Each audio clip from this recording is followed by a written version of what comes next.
Well, greetings, imagination connoisseurs. Once again, it is I, your Viceroy of Verisimilitude, your Master of Fun and Wonder, your Duke of Dope Discourse, your Archduke of Banterbury, and, of course, your existential Mr. Rogers, Robert Meyer Burnett, Robcasting from the Robservatory towards you.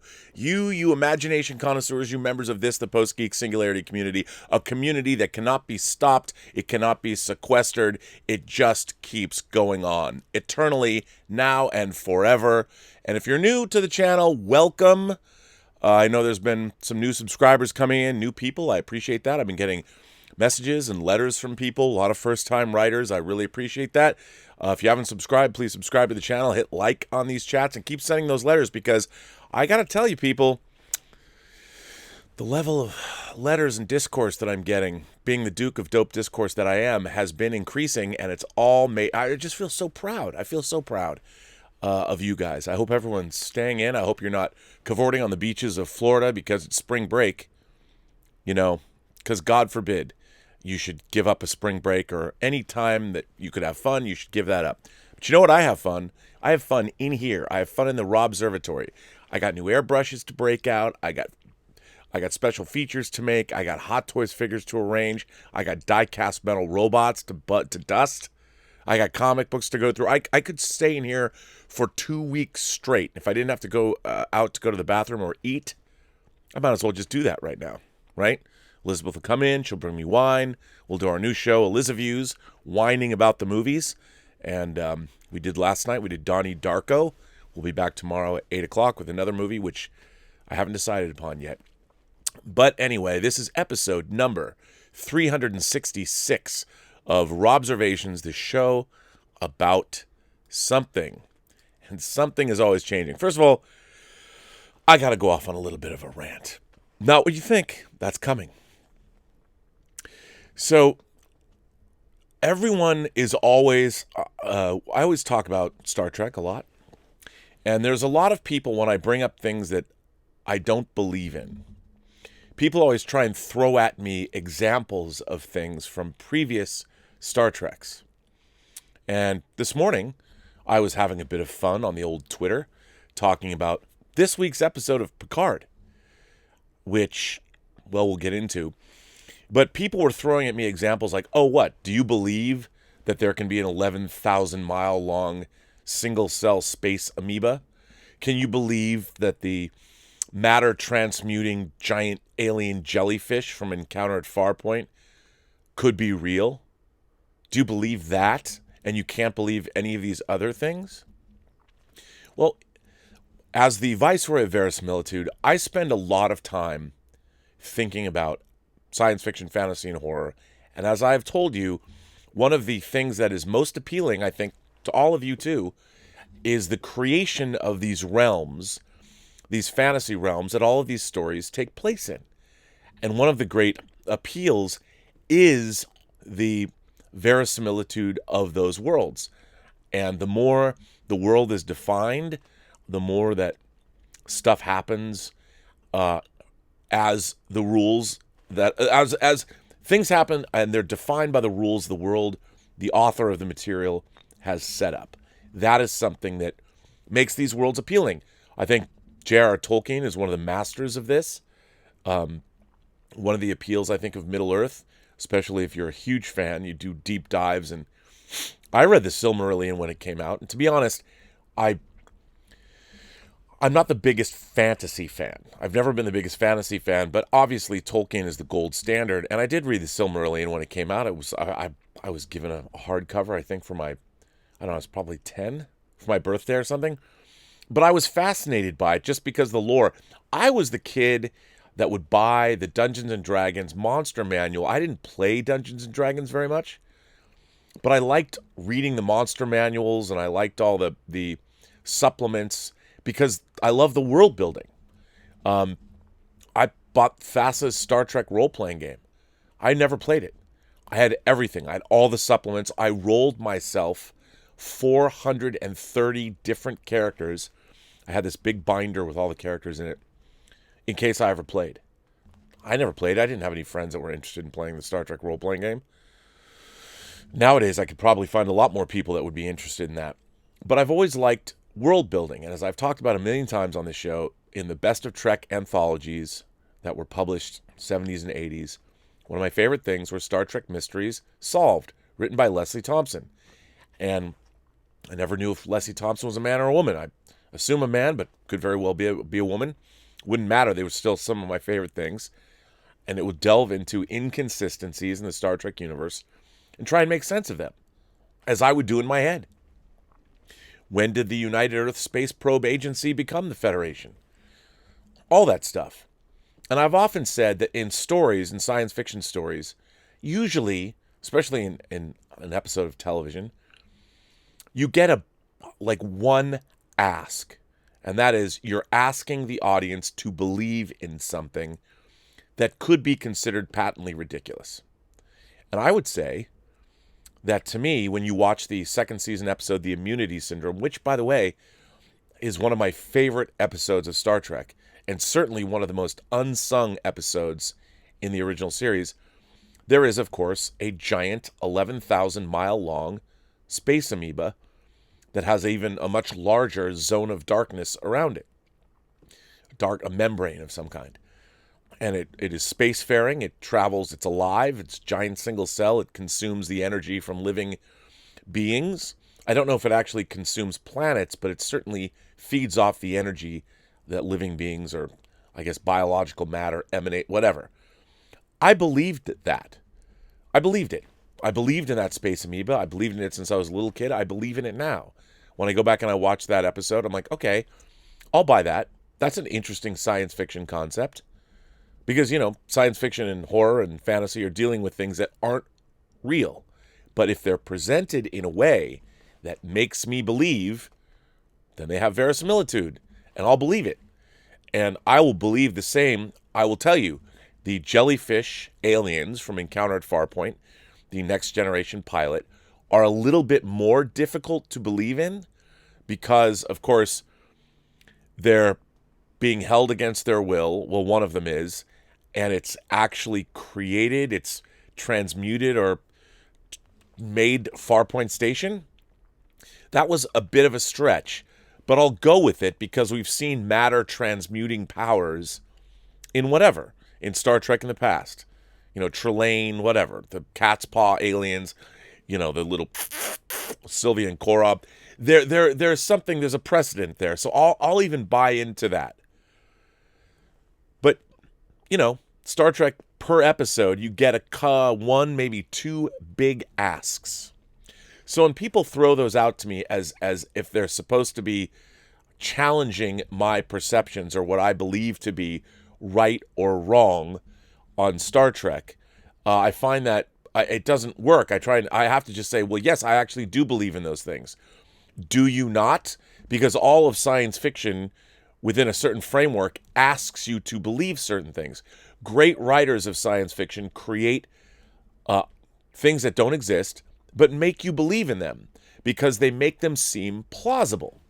That's one of the joys of fantasy, science fiction, fantasy, and horror literature, or movies, or television. That's the fun of it, is that you can believe in these kinds of things. You're presented with these weird things, and if the authors do a great job and make you believe in them because they make them seem semi-plausible or even plausible depending on what happens around them, then you believe. Which brings me to Star Trek Picard. Star Trek Picard has about 20 different asks per episode, and I don't believe in any of them. And I've noticed in the reviews of the show, there are a lot of people that don't question those things. And I think perhaps maybe that comes from the kind of viewing people are doing, or maybe the kind of, and this isn't necessarily a criticism. I'm happy if somebody can breeze by these things and they don't bump on them. That's great. I don't want to take that away from anyone, but there are things that this show is doing on an episode by episode basis that make it impossible for me to suspend my disbelief, because it just lines up question after question after question that I know the makers of this show don't want me to be asking. because they've already decided for me that they can breeze by these things and not expect me to say, huh? What? And I really think that that's the fundamental difference between how certain people view their entertainment, especially when it comes to fantasy entertainment. People just sometimes, there are people that let it wash over them. And that's not wrong. And that's not wrong at all. And apparently there are creators that expect you to watch their material that way. Certainly a show like Manifest, which I knew going in from the very first episode that it had an impossible premise. And I meaning they could never solve their own premise. And I've just enjoyed watching how more outlandish and ridiculous the show gets after every episode, and I'm enjoying it for that reason. I never expected it to make me believe, because I didn't believe in I knew their original premise could never be solved, and they just keep doubling down, and rather than solve the premise, they just keep throwing more elements of that premise at you, and now it's got this Da Vinci Code historical component, there's a bit of weird time travel, spiritual I don't know. But with Manifest, I'm watching it for the exact opposite reason. I'm enjoying it for the exact opposite reason that I love, say, Star Trek. And the thing about Star Trek is, I have this room is full of reference material. I'm trying to consolidate it over on one shelf, but all kinds of reference material where everyone is trying to make sense of it all. And the same is true of the Star Wars universe. If you get the visual dictionary, the people that are writing those dictionaries, or Pablo Hidalgo or anybody, people that are contributing to these things, are trying to make sense of all of it. Because Star Wars is, they especially in the J.J.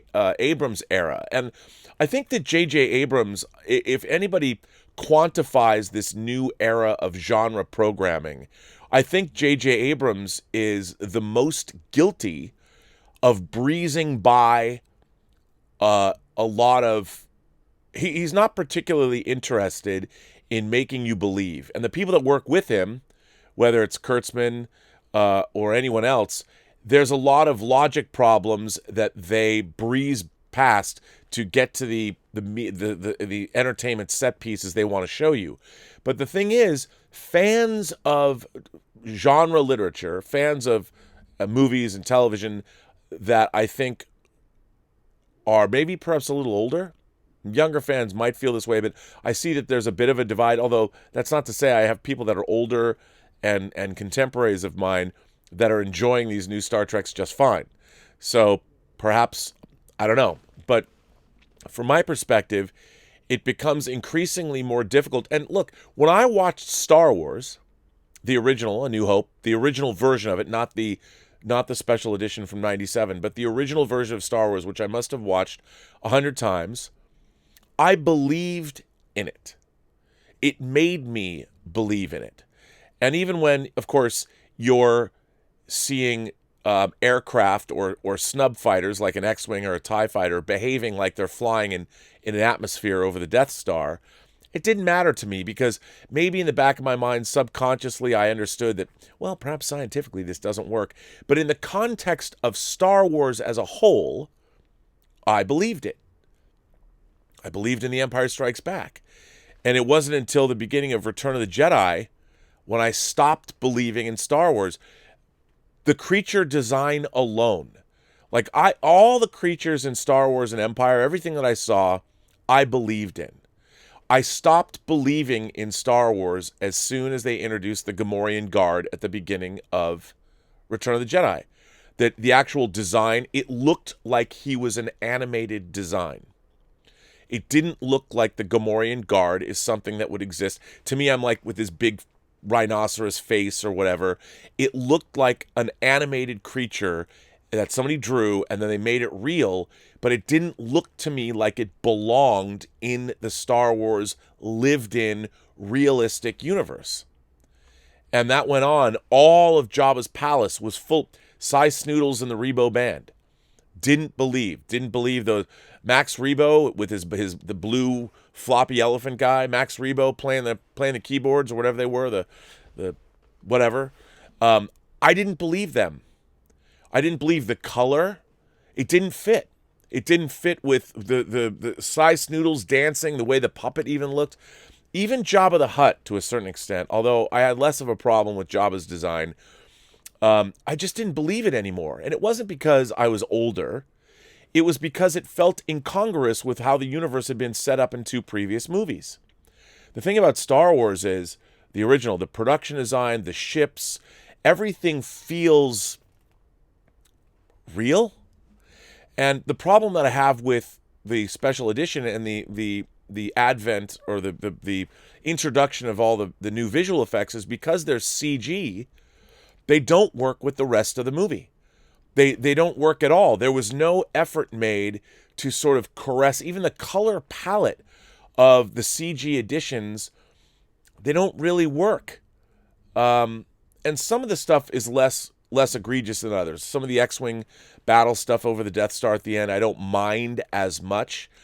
But they're putting in jokes when a Jawa can't falls off a Ronto, and they turn it into a joke that could only have come out of, it looks like it's from an animated film. It doesn't, verisimilitude is shattered. And that was always my objection to what I was seeing in the Star Wars Special Edition. I felt it was sort of haphazard and sort of needless. Even the shots they added of a sandcrawler don't look as real to me as the original film. Maybe it was the painterly quality, when they have a matte painting of a sandcrawler or something, the way it was shot. The new editions, there's one shot in particular of a sandcrawler, I guess kind of coming over a sand berm or whatever. It just doesn't look real. So that said, it brings me to this week's episode of Picard. But unlike what I usually do, I would like to start with a letter. A letter from one of you. A letter that I read this, I'm like, I'm going to start today's chat with this letter. And our boy King Waspinator, who has been writing a few letters, King Waspinator sent in a letter, and very topical, and I read it, and I just figured I would let King Waspinator, one of the members of the Post-Geek Singularity community. I noticed King Waspinator is in the live chat right now, or was before the show started. So this is his letter. Hey, Rob. I didn't intend to write again so soon, but I watched episode 9 of Picard, and I really, really need someone to talk to. I miss my mom. She's the one who turned me on to Star Trek at a very early age, and we literally spent years talking and debating and arguing about the various series over the years, but she's gone now, and my circle of friends in the real world has no other Trekkies in it. So I guess I'll just ramble at you for a moment and get it out of my system. I've been trying so hard to stay positive about the new series that CBS and Secret Hideout have been making these last few years, but I can't do it anymore. This episode broke me. Noonien Sung's never-mentioned son, power-draining space orchids, a Borg cube crashing into a planet after emerging from a warp conduit and everybody on board survives with nary a scratch. Picard dying from a brain anomaly, abnormal, it's Ironic syndrome. Androids can do mind melds with organic beings and an intergalactic federation of synthetic beings that live outside of time and space. Dear gods, they're going to make the Q out to be advanced AI beings who exist in empty space like the beings who made the monoliths in the 2001 novels, aren't they? Red Letter Media is right. The Borg will have been created to defend organic life from synthetic, and Picard will have to become Locutus and uplink with the Cube to stop the Intergalactic Federation of Space-Time Synthetic. Error, does not compute, error. It hurts my brains just typing these words. That's not even all there is to be found in this episode that fries my very synapses. It's very meta. Watching this show is very much what the characters who've seen the admonition must have felt. I, too, wish to bash my head open with a rock after seeing this episode. I dread next Thursday now. On the bright side, we still have the whole back catalog of previous Star Trek shows to watch again and again. And while CBS may block us from making fan films, we can still talk about the Star Trek shows that we'd like to see. I recently had the thought that maybe it would be cool and interesting if they made a series called something like Star Trek First Frontier, set hundreds of millions of years ago. They did write a book called that. Set hundreds of millions of years ago, a prequel to end all prequels about the ancient era, when species such as the Takan Empire and the Iconians were running around the galaxy, before Sargon and his cohorts put their minds into light bulbs, and when the sentient Iguanodon dino people we met in Voyager were still young and in the Alpha Quadrant. This episode of Picard has really bummed me out. I almost want to just cut it out of my life and quit YouTube. The only reason I'm on here is because of one of those videos John Campion makes every now and then, encouraging people to start their own channels about blah, blah, blah. No more blah, blah, blah. Truth be told, I'm just another doofus with nothing of merit to contribute to the conversation. Sorry, as you can see, episode 9 of Picard really left me feeling uplifted and inspired. I miss my mom. Thanks for listening. That comes from King Waspinator, a member of the Post-Geek Singularity, an imagination connoisseur, I would dare say par excellence, and if ever there was a time to say, Mr. Waspinator, you and I park our shuttlecrafts in the same shuttle bay. And thank you for this very thoughtful and considered letter, and I am sorry that you miss your mom. It sounds like she was a good woman that brought you up right. Of that, we can all be thankful and grateful for.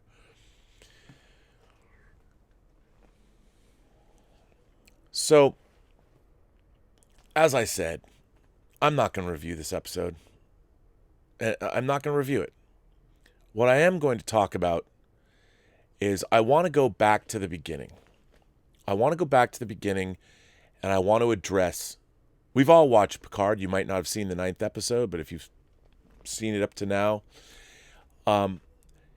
I have come to believe that the writing staff on this show, maybe it's because they changed showrunners, they really didn't know where this show was going. They really, honestly, I think for the first time in my life, even if shows haven't worked for me, or even if episodes don't work, look, I'm not saying that every episode of Star Trek was perfect, because certainly it wasn't. I mean, there's a lot of Voyager I found to be gobbledygook. I've gone back to watch it again, and there's a little bit more to enjoy in it. Certainly Enterprise was imperfect as well.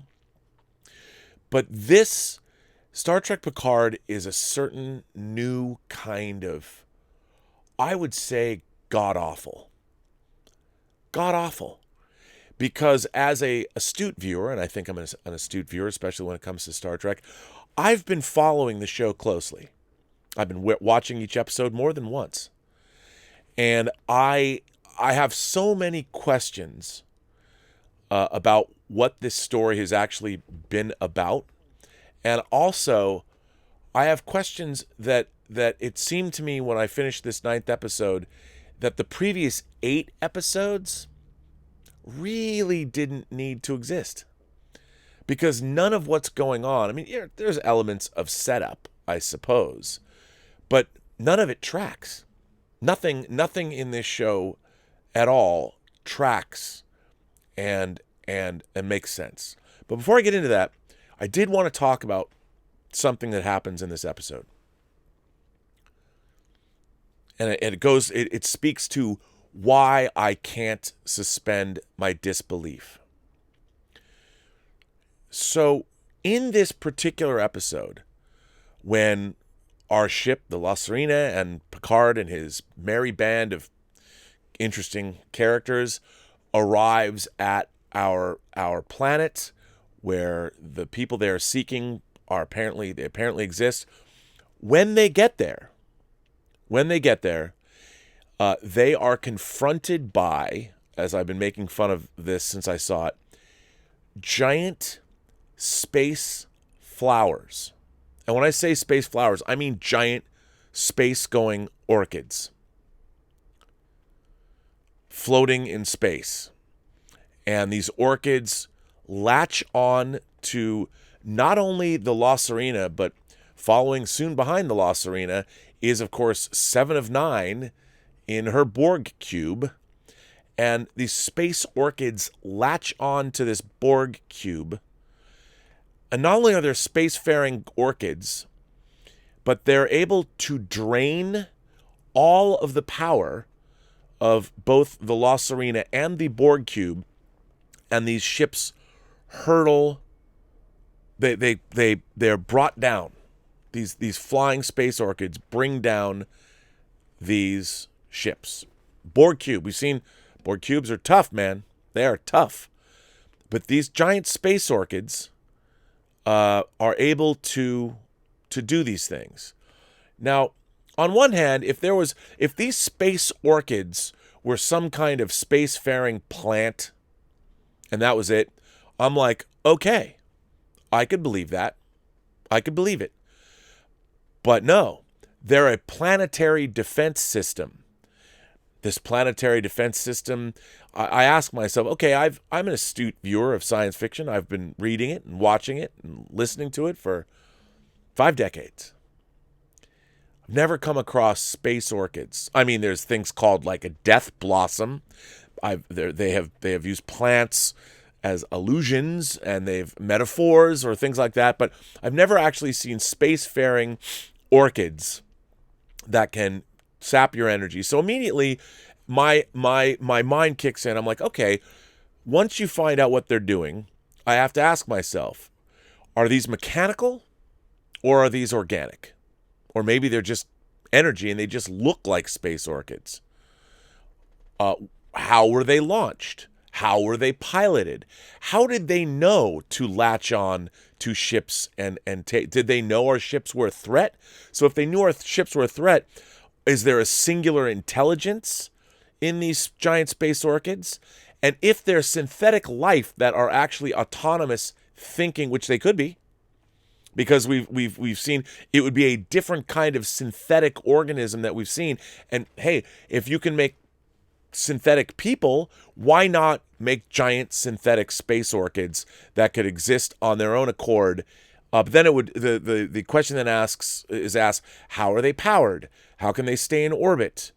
And how do they work? And why, if they latch onto something and they crash through the atmosphere with these ships, then they're destroyed, which seems to be an awful lot of effort to create a planetary defense system out of space orchids that once they're deployed, they're used once and then they can't be used again, which seems sort of to me to be not a very good use of space orchids, even if they're synthetic. And if you're going to build a planetary defense system, we already saw one planetary defense system around our Romulan refugee planet. We don't know who built it or where it came from and who runs that planetary defense grid, but that seems like a little bit more, a little bit more utilitarian than giant space orchids. Now, I kid you not, people. I'm not kidding about giant space orchids. These are real space orchids. Flying space orchids that can attack a Borg cube and lickety-split pull it right out of the sky.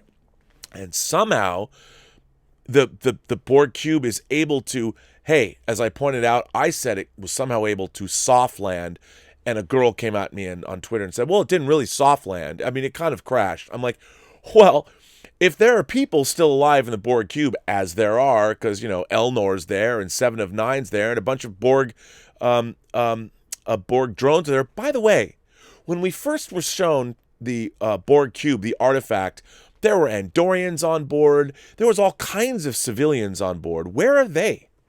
Did they move the civilian members of... clearly, there were a lot of Federation members on this Borg cube doing the restoration work that Hugh was in charge of. So there were people from all over the galaxy. Where are those people? They were only shown once, I guess? Did they move all of the civilian scientists off this Borg cube at some point? You know, when Elnor was stuck for weeks fighting, when Space Legolas was fighting his good fight in the corridors of the Borg cube, did they move all of the civilian scientists off the Borg cube? Like, where did they go? Did they just not get picked up for work one day? I mean, we didn't see that the Borg cube was near a planet, so was there a support system? Like, when you were done working on the Borg cube, did you have a room on the Borg cube? I mean, everybody seemed to. So all of those civilian scientists are all living on the Borg cube? Did they bring in did somebody design rooms for all those hundreds of people that were working? Like, I'm not really sure. Like, did they have maybe Hilton dispatch some people and they I don't know, did staterooms for everyone? Because, you know, Soji had a big room on the Borg cube. Who made those rooms? But anyway, I digress. Somehow, the Borg cube is able to fall out of the sky and manage to crash land on a planet, and yet they can still get the food replicators working. Anyway, I'm telling you, that's how the episode began. That was the teaser, I guess. And I should point out that this episode was directed by Akiva Goldsman. It was written by Michael Chabon and his wife. Anyway, let's just start. A lot was revealed in this episode, but what was really revealed is that apparently, and this is something I don't quite understand. I got to ask this question. We know that the inciting incident for all of this was a synth uprising on Mars at the Utopia Planitia shipyards. Perhaps it took place all across the planet, where these synth workers that were working on the Utopia Planitia planet just killed a bunch of people, blew up everything, and caused... apparently Mars is still on fire, from what we've been told. Mars is still on fire 14 years later. How that works, I don't know. What's burning on Mars? It would have to be combustible. I don't know. Maybe it's because the atmosphere was terraformed. That's a long time for a fire to burn. I understand that. But so, apparently, because they have not defined this. We don't know, was there synths anywhere else? But because of this, synths were banned across the Federation. Now, as far as we know, these synths, all of these synths, were the product of Bruce Maddox's research. And Bruce Maddox was introduced in the episode Measure of a Man, and he talked about how important it would be to Starfleet if they could have a Data-type android on every starship. All right, I'll buy that. Well, this episode introduces us to a planet that has a community of Sung-type androids that apparently Bruce Maddox built.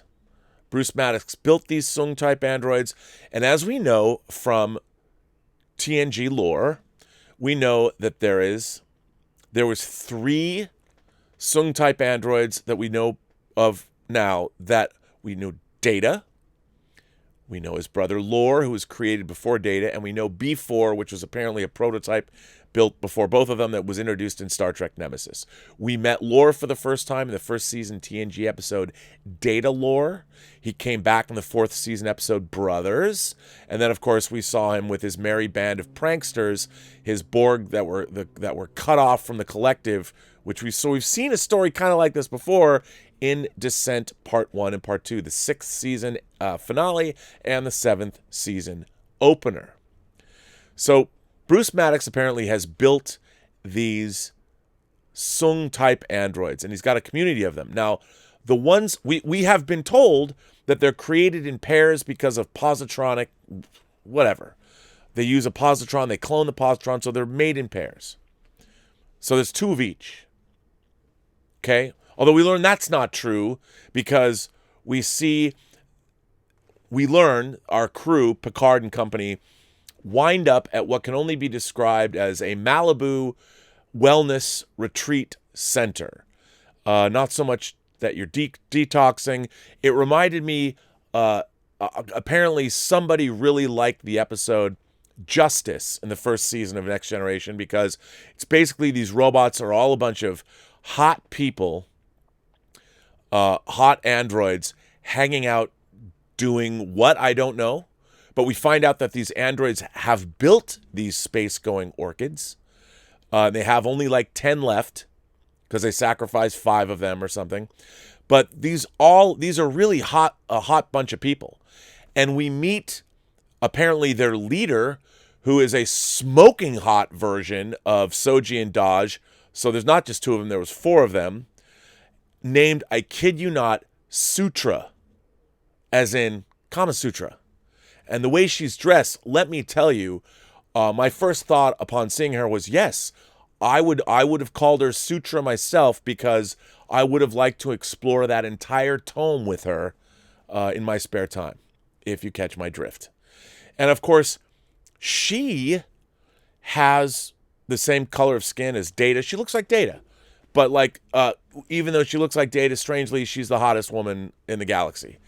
And you meet her, and all these other questions arose. Like, now I thought to myself, okay, these people have it pretty good. But what exactly are they doing? If you're a society of Datas, and you're that smart, you have positronic brains, but they're advanced apparently, what is it you're doing? Like, what do you want? And why did Bruce Maddox, apparently they sent a representative, 2 of them, met with Rios's former starship, and they killed him. Like, first of all, if it's Bruce Maddox, and Bruce Maddox like took off from Okinawa and his robotic, what were they doing there? This idyllic synth society is living the high life in this beautiful situation. So what were the synths that were working on Mars? Were those like the slow bus androids or the short bus androids that they cast out? Like, you didn't turn out so well. You're like our handicapped androids. You're our slow androids. You're our slow synths. So we're going to send you to be slave labor in the Federation? Like, what were those androids doing?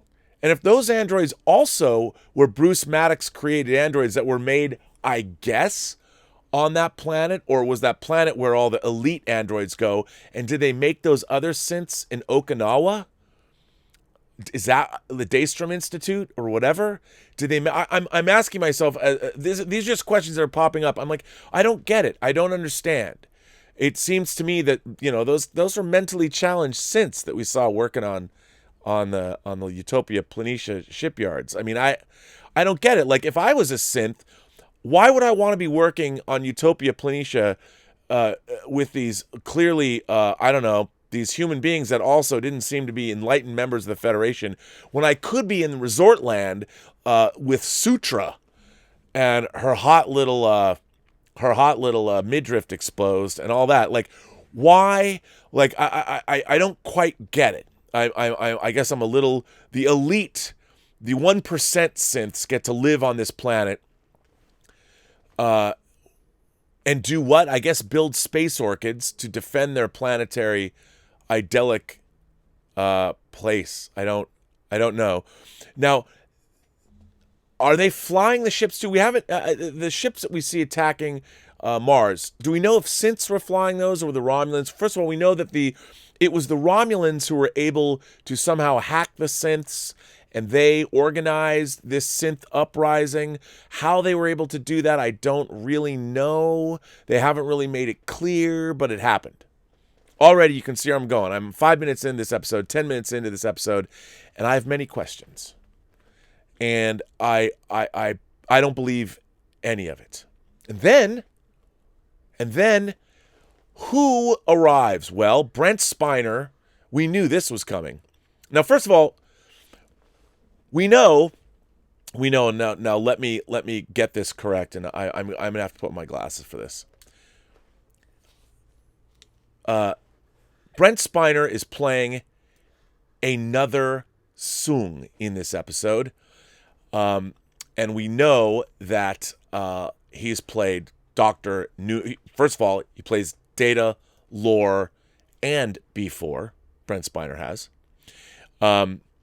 He has played Dr. Sung, Noonien Sung in the episode Brothers. He played Eric Sung in the 3-part episode. Well, it was a 3-parter in Enterprise, the 4th season of Enterprise. And now we are introduced to Alton Sung, who is actually the daughter, the son. Alton Sung is the son of Noonien Sung and Julian Sung that we met in a Star Trek episode. She was played by Finola Flanagan in an episode of The Next Generation, and she's Data's mom. And in Data's mom, the original Julian Sung was dying, and Juliana. And Sung was able to transfer her consciousness into an android body. Go back and watch it. It exists. And I have to say, David Mack wrote a trilogy of novels about the Sung androids that was really good. But so we are introduced to Juliana Sung and Noonien Sung's son that had never ever been mentioned or introduced before. So let's call Alton Sung the Michael Burnham, another sibling character or that. And by the way, if you believe that Alton Sung is actually the son of Noonien Sung, I've got another thing coming. Because, as everyone knows, when Sung created Juliana, and Juliana's an android, he made it so she could age, incorporated that technology. And if you think that Alton Sung is really the son of Noonien Sung and Juliana Sung, I've got a bridge in China that you can buy right now. But anyway, maybe he is. Maybe he is. But anyway, so what happens in this episode, first of all, this episode, I don't understand, like, half of what's gone on. I don't know why Space Legolas is in this show. I don't know anything about anything anymore as I watch this episode. This episode, like our boy wrote in, I sat there looking at this in wide-eyed wonder, wondering what the fuck is going on. And so here's the big reveal. As we all know, there is the Zhat Vash that has existed for, I guess, thousands of years, but we've only seen the small group of women that make up the Zhat Vash getting the admonition, 14 years ago. And so what the Zhat Vash has believed is that synthetic life poses a danger to the galaxy.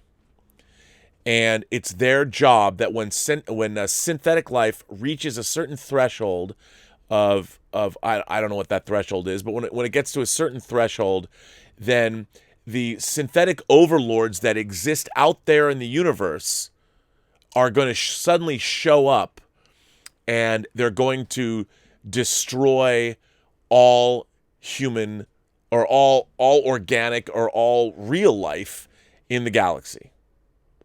Why? I don't know, because we enslave synthetics. I mean, if synthetics can only be built by, I guess synthetics have to rise up and kill them. Well, we see Sutra in this episode, who is also an android. She's taught herself how to do a Vulcan mind meld. And she mind melds with Jurati, because they don't know anything about the admonition. Sutra mind melds with Jurati and gets the admonition. And she immediately says, you guys have it all wrong. This message, the reason that you guys go crazy and when you hear it is because this message was meant for synths. Synths were supposed to get this message.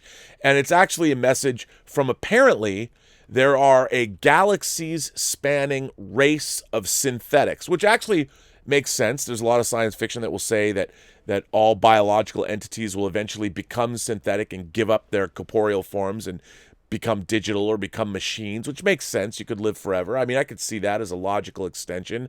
But apparently this is the race, and it spans multiple galaxies. And what's supposed to happen is, when synthetic life gets the admonition and they get to that point, they get to call out and call down, the ultimate snow crash from the ultimate synths, the synthetic intelligence. And I'm like, oh, maybe that's what V'ger evolved into or whatever. But we're getting all of this. All of this information is in like 5 minutes. And the whole show has now changed. There is a giant big bad that spans galaxies. That seems to me that there is no defense against this. There's no defense against this. And I don't want to ruin all the twists and turns of this episode that you all are in store for. And I hope you will all watch and love and tell me all about it.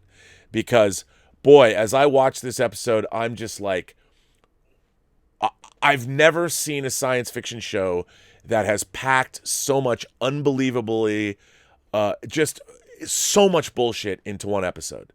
So, at the end, I can't tell you at the end of the episode, but at the end, let's just say that we've watched these poor disenfranchised Romulans a couple of episodes back that are basically living in squalor. They've been sitting around drinking at a bar for 14 years. They have nothing to do. But there's another organization in the Romulan Empire that seems to have plenty of work for out-of-work Romulans. And I just felt like, wait a minute, if there's all these scattered Romulan refugees around, and you clearly have some place to make them go to work. I mean, there is a work program that I've never seen at the end of this episode. Apparently, the Romulans have been holding out on their own people. I implore them. We needed to know so much more. What was even going on with that Romulan artifact, the Romulan Restoration Project? They were saving drones. There were civilians. Oh my God, I can't begin to tell you. Now, there's a lot of people that just won't care. They'll just go with it. Space orchids? Why not? There's now apparently an elite group of synthetics. If you're hot and your name is Sutra and you've got an awesome dress, and there's all these other beautiful people, that's awesome. But apparently, if you're a mentally challenged or defective or some kind of lower form synth, you get cast out of paradise and you've got to go work at the Utopia Planitia shipyards, where unfortunately, not only have you been cast out of synthetic paradise, you've been cast out, you have to then go work in a shithole job at the ass end of space at the Utopia Planitia shipyards, and what fate befalls you? You get hacked by Romulans and you shoot yourself in the head. You shoot yourself in the head. This is not very woke. This is not... I feel bad for these synthetic androids, and now that I know that they've been cast out of paradise, those synths, I want to hang out with Sutra. I want to hang out with her, man. She would be my robotic overlord. And I would assume she's fully functional. Soji's fully functional. Why did Bruce Maddox send Soji to work on the Borg cube? Why did these characters, if you're hanging out and you were created and she was on her homeworld, why were they not activated? How did the Romulans know that both Daj and Soji had to be activated? How do they know? Why would anybody leave Synth Heaven? Why would you want to leave that place? That place was dope.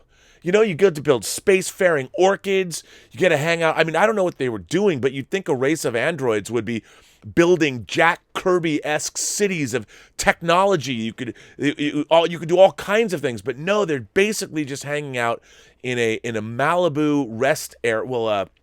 A very expensive place where you go to detox and you just get to hang out and be beautiful. I don't know what you do all day.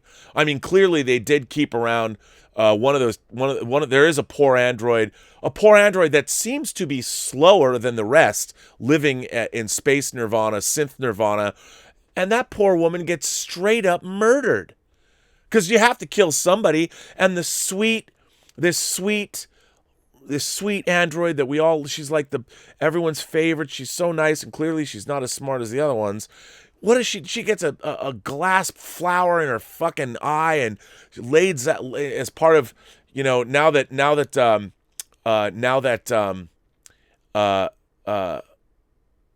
Sutra. And if Alton, it's got to be lore. It has to be lore. Are they gonna live? Are they gonna be the king and queen of everything? Whatever's going on in this show, there was so much here. Really, I want Evolve V'ger, because V'ger's got to be. Look, if this show does not say that the synth god is V'ger out there that's spanning galaxies that we saw at Star Trek The Motion Picture, if it's not lore, if it's not Space V'ger that's out there and Space V'ger shows up, this show has missed the mark. Because if they don't do that, then they're just, if it's not lore and we don't get to see V'ger return, I don't know. But anyway, as you can see, I find this entire program to be one big fuck you to anyone, any kind of reason, any kind of cogent storytelling, if you've ever been a Star Trek fan or a science fiction fan, this show is just one thing after another that I just don't know. I don't understand. I really don't. And I don't know what any of this has to... Picard gets a few speeches, but what does this storyline have to do with Jean-Luc Picard?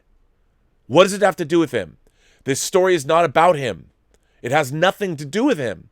He's been dragged into this story that he's basically been sitting on the periphery. Maybe he'll show up and get to make a good Picard speech at the end when when evolved Super V'ger comes that now spans galaxies to be the ultimate synth. But that doesn't work because the admonition was put there. You know, what I don't understand is if there is, here's what I also want to know. If there is this amazing synth entity or synth civilization that spans galaxies, why do they just not snuff out organic life in the first place? Like, I guess they have to wait for organic life to build synths, and then the synths have to discover the admonition on their own, and only then does this... And what is artificial, what is the super synth intelligence? Why do they need more synths? Why don't they just seed the other galaxies with whatever synthetic life they want? I mean, what? None of it makes any sense. Please explain it to me, people. Please explain it to me. I mean, I swear to God, I got a nosebleed watching this episode. And I have to say, on the other hand, though, as soon as I saw Akiva Goldsman had directed this episode, I have a friend who produced a movie that Akiva Goldsman directed. And when I saw that he directed this episode, I will say this: Akiva Goldsman outdid himself. There's this shot where it pans across our characters as they're all looking in on the Malibu colony. They're overlooking the Malibu colony, and they're all looking in wide wonder. So they did this long pan, and you could tell in the edit bay the long pan was too long, so they kept cutting into it and like doing little dissolves between everybody that was there. It made me so happy because when I saw Akiva Goldsman's name that he directed this episode, he did not let me down. I knew exactly what I was going to get. I want to thank him providing me with this kind of brain melting, nose bleeding, incredibly maddening Star Trek. I would dare say this episode of Star Trek, I'd have to sit with it for a little while, might very well be one of the top 10 worst episodes of Star Trek ever made. Ever made. Even though it's so full of glossy gobbledygook that I gotta hand it to him. I gotta hand it to him from the once again, et in Arcadia ergo or ego. It's not ego. Et in Arcadia ego part 1, which is a reference to a painting. I get it. It's a reference. I understand. Like even these, you're referencing a painting. If you look into this painting, it sort of applies. If you look into where this painting came from, it sort of applies to this colony, and it peripherally means something in relation to all this. But it's such a let's give you a really highfalutin, let's give you a title that you have to Google search, and I'm like, okay, but wow, good on them, because I have to say this, if nothing else, you have to say that, boy, I would give anything, I would have given anything to be in the writer's room when they were breaking all of these stories. And I cannot wait. There are so many things this episode has set me up for. I can't wait to read Michael Chabon's response, the inevitable response that he's going to give explaining this episode. I've got to watch the after show about this where Will Wheaton somehow manages to, and I got to give it up for Will Wheaton, for the Star Trek After Show, because I've never seen somebody able to muster up this kind of enthusiasm for this kind of weekly gobbledygook. So good on you, Will. You're fighting that good fight, and you're getting a paycheck, and I really appreciate what you're doing. I do, because I watch your shows and I'm entertained by them.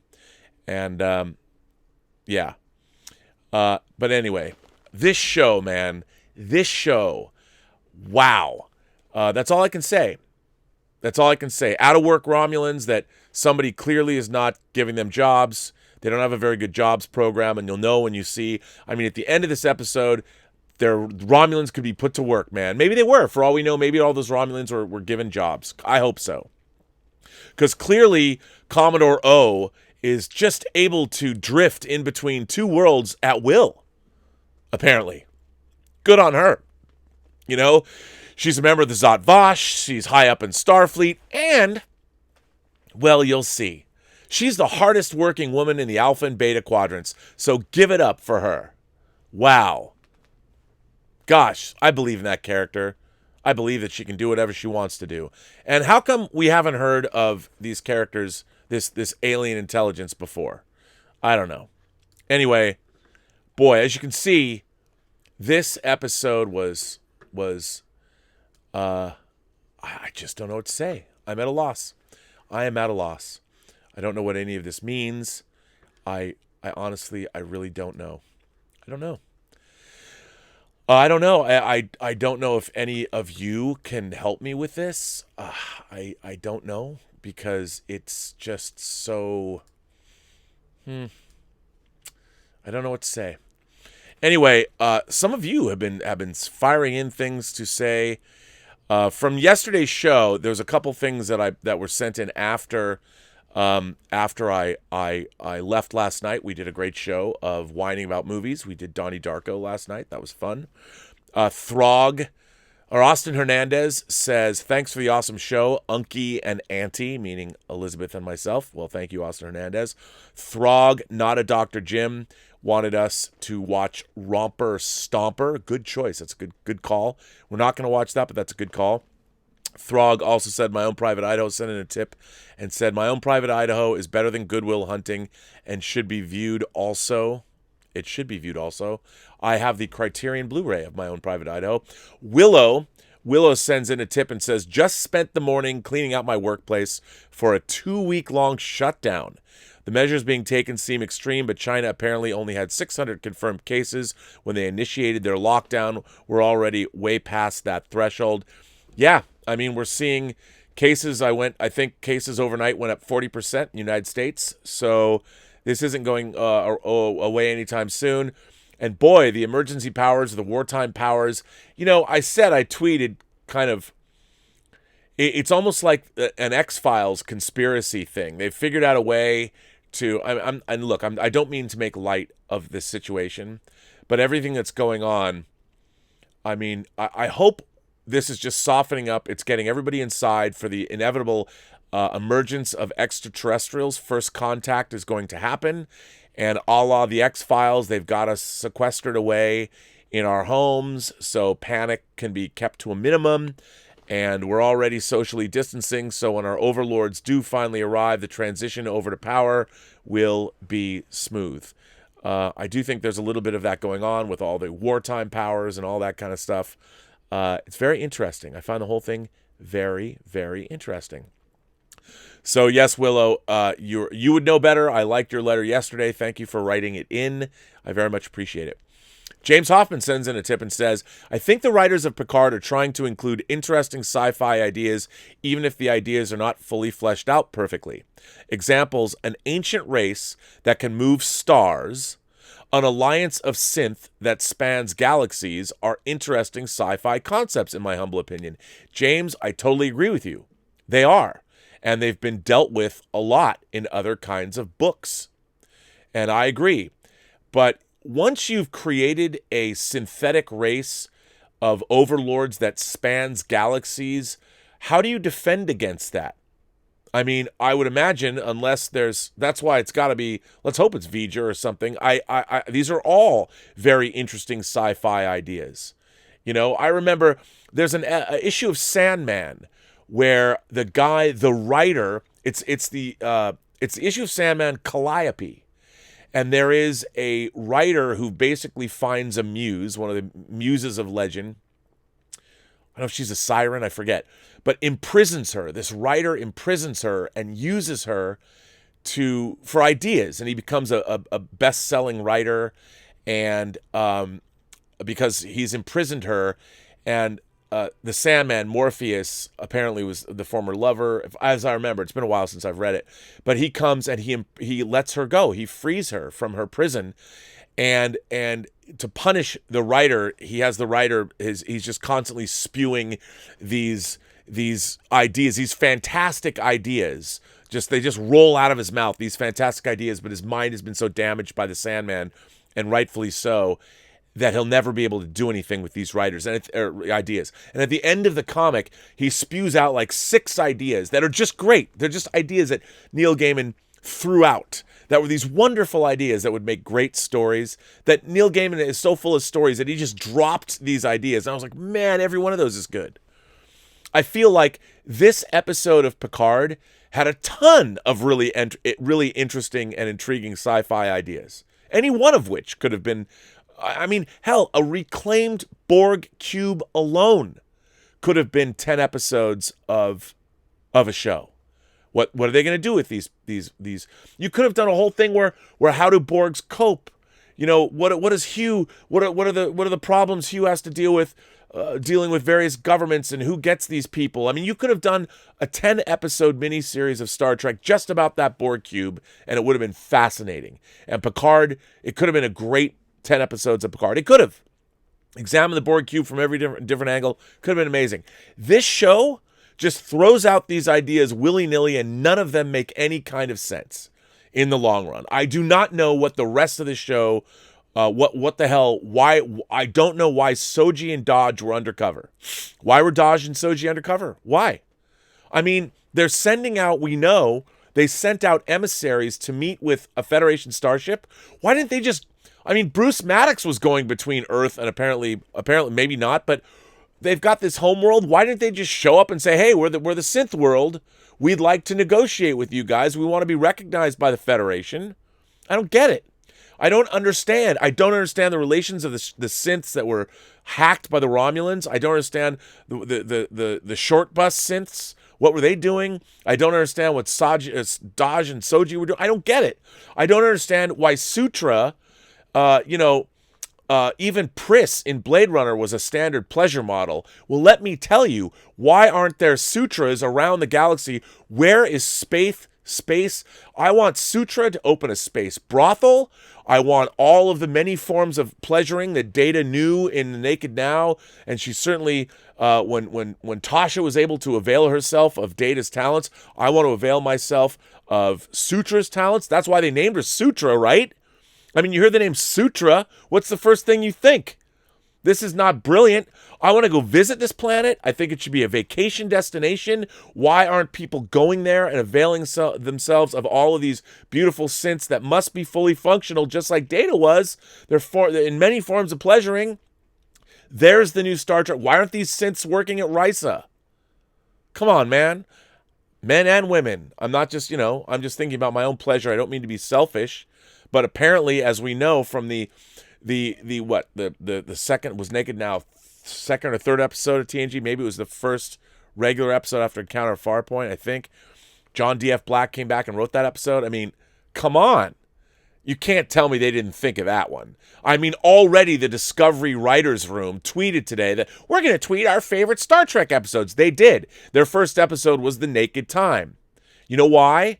They talked about, even in their description, they said that The Naked Time is about the crew getting intoxicated. Well, I'll tell you, that's what I do every time I watch a Discovery episode. I get intoxicated. So no wonder the Star Trek Discovery Writers Room's favorite episode, the first one they talk about, is The Naked Time. So they must have seen The Naked Now. They know that Data is fully functional. Are you trying to tell me that colony that we're shown of those synths, that must be the sexual hotbed of the universe? Let me tell you. I mean, already, can you imagine If Sutra, you're lucky enough to bed down with her, she could be mind melding with you while you're in the middle of the act, so she would know exactly what's going on in your mind. She could touch you, she could taste you however you wanted. She'd be the ultimate sex partner. And her name is Sutra.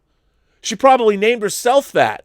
Like, you know, if these androids were created and they were allowed to do what Lal did in Next Generation, they could pick their names and pick what, well, they couldn't pick what they look like, which doesn't really make any sense because Data had it better. But man, Sutra, yes. If she's going to be my synth overlord, I'm all about it. Let her, please. But you're right, James. There was many interesting sci-fi ideas.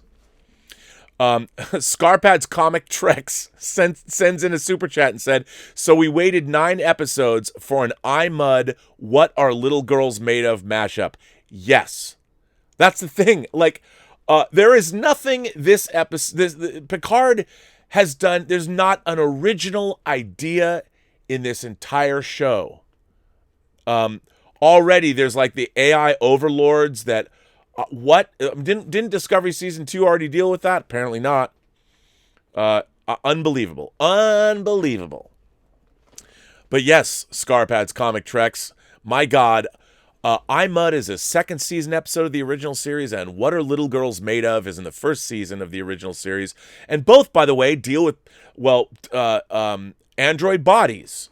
I mean, the whole thing is, and if that dude, if our new Mr. Sung doesn't turn out to be Lore, I don't know what I'll be, but I mean, give me a break. Richard Ford sends in a tip and says, while being sequestered in the Robservatory for 2 weeks sounds great, don't forget to walk the dogs. Oh, I'll walk the dogs. You're right. I mean, they come in here, they play, but I will walk dogs. We walked the dogs yesterday. As a matter of fact, I've been meeting people. I've been staying away from them, but I've been meeting their dogs as we walk the dogs. It's pouring down rain now, though. Maybe the sun came out again, but rain today.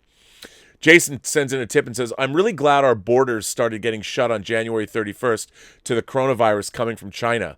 People screaming xenophobia and racism over that decision would have gotten many more killed in the U.S. by keeping our borders open. Identity politics kills. Well, did we get our borders really shut? People were flying in. You know what I find really interesting? I mean, I really don't think it's racist to this disease came from Wuhan.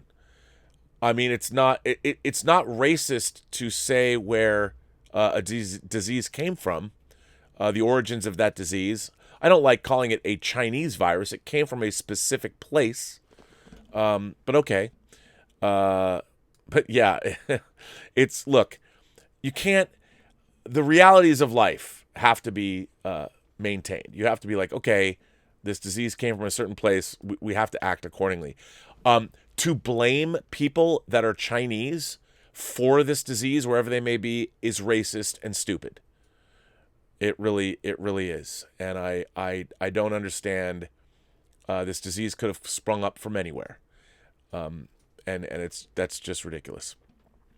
Magic K sends in a tip and says, theaters in China are trying to get back into the business right now since the coronavirus situation is getting better in China, but they don't have that much movies to show because a lot of studios delayed their movies, so they find the solution by showing the old movie like the original Harry Potter movies, Inception, and etc. Probably this would happen in the United States as well at a later time. It's true.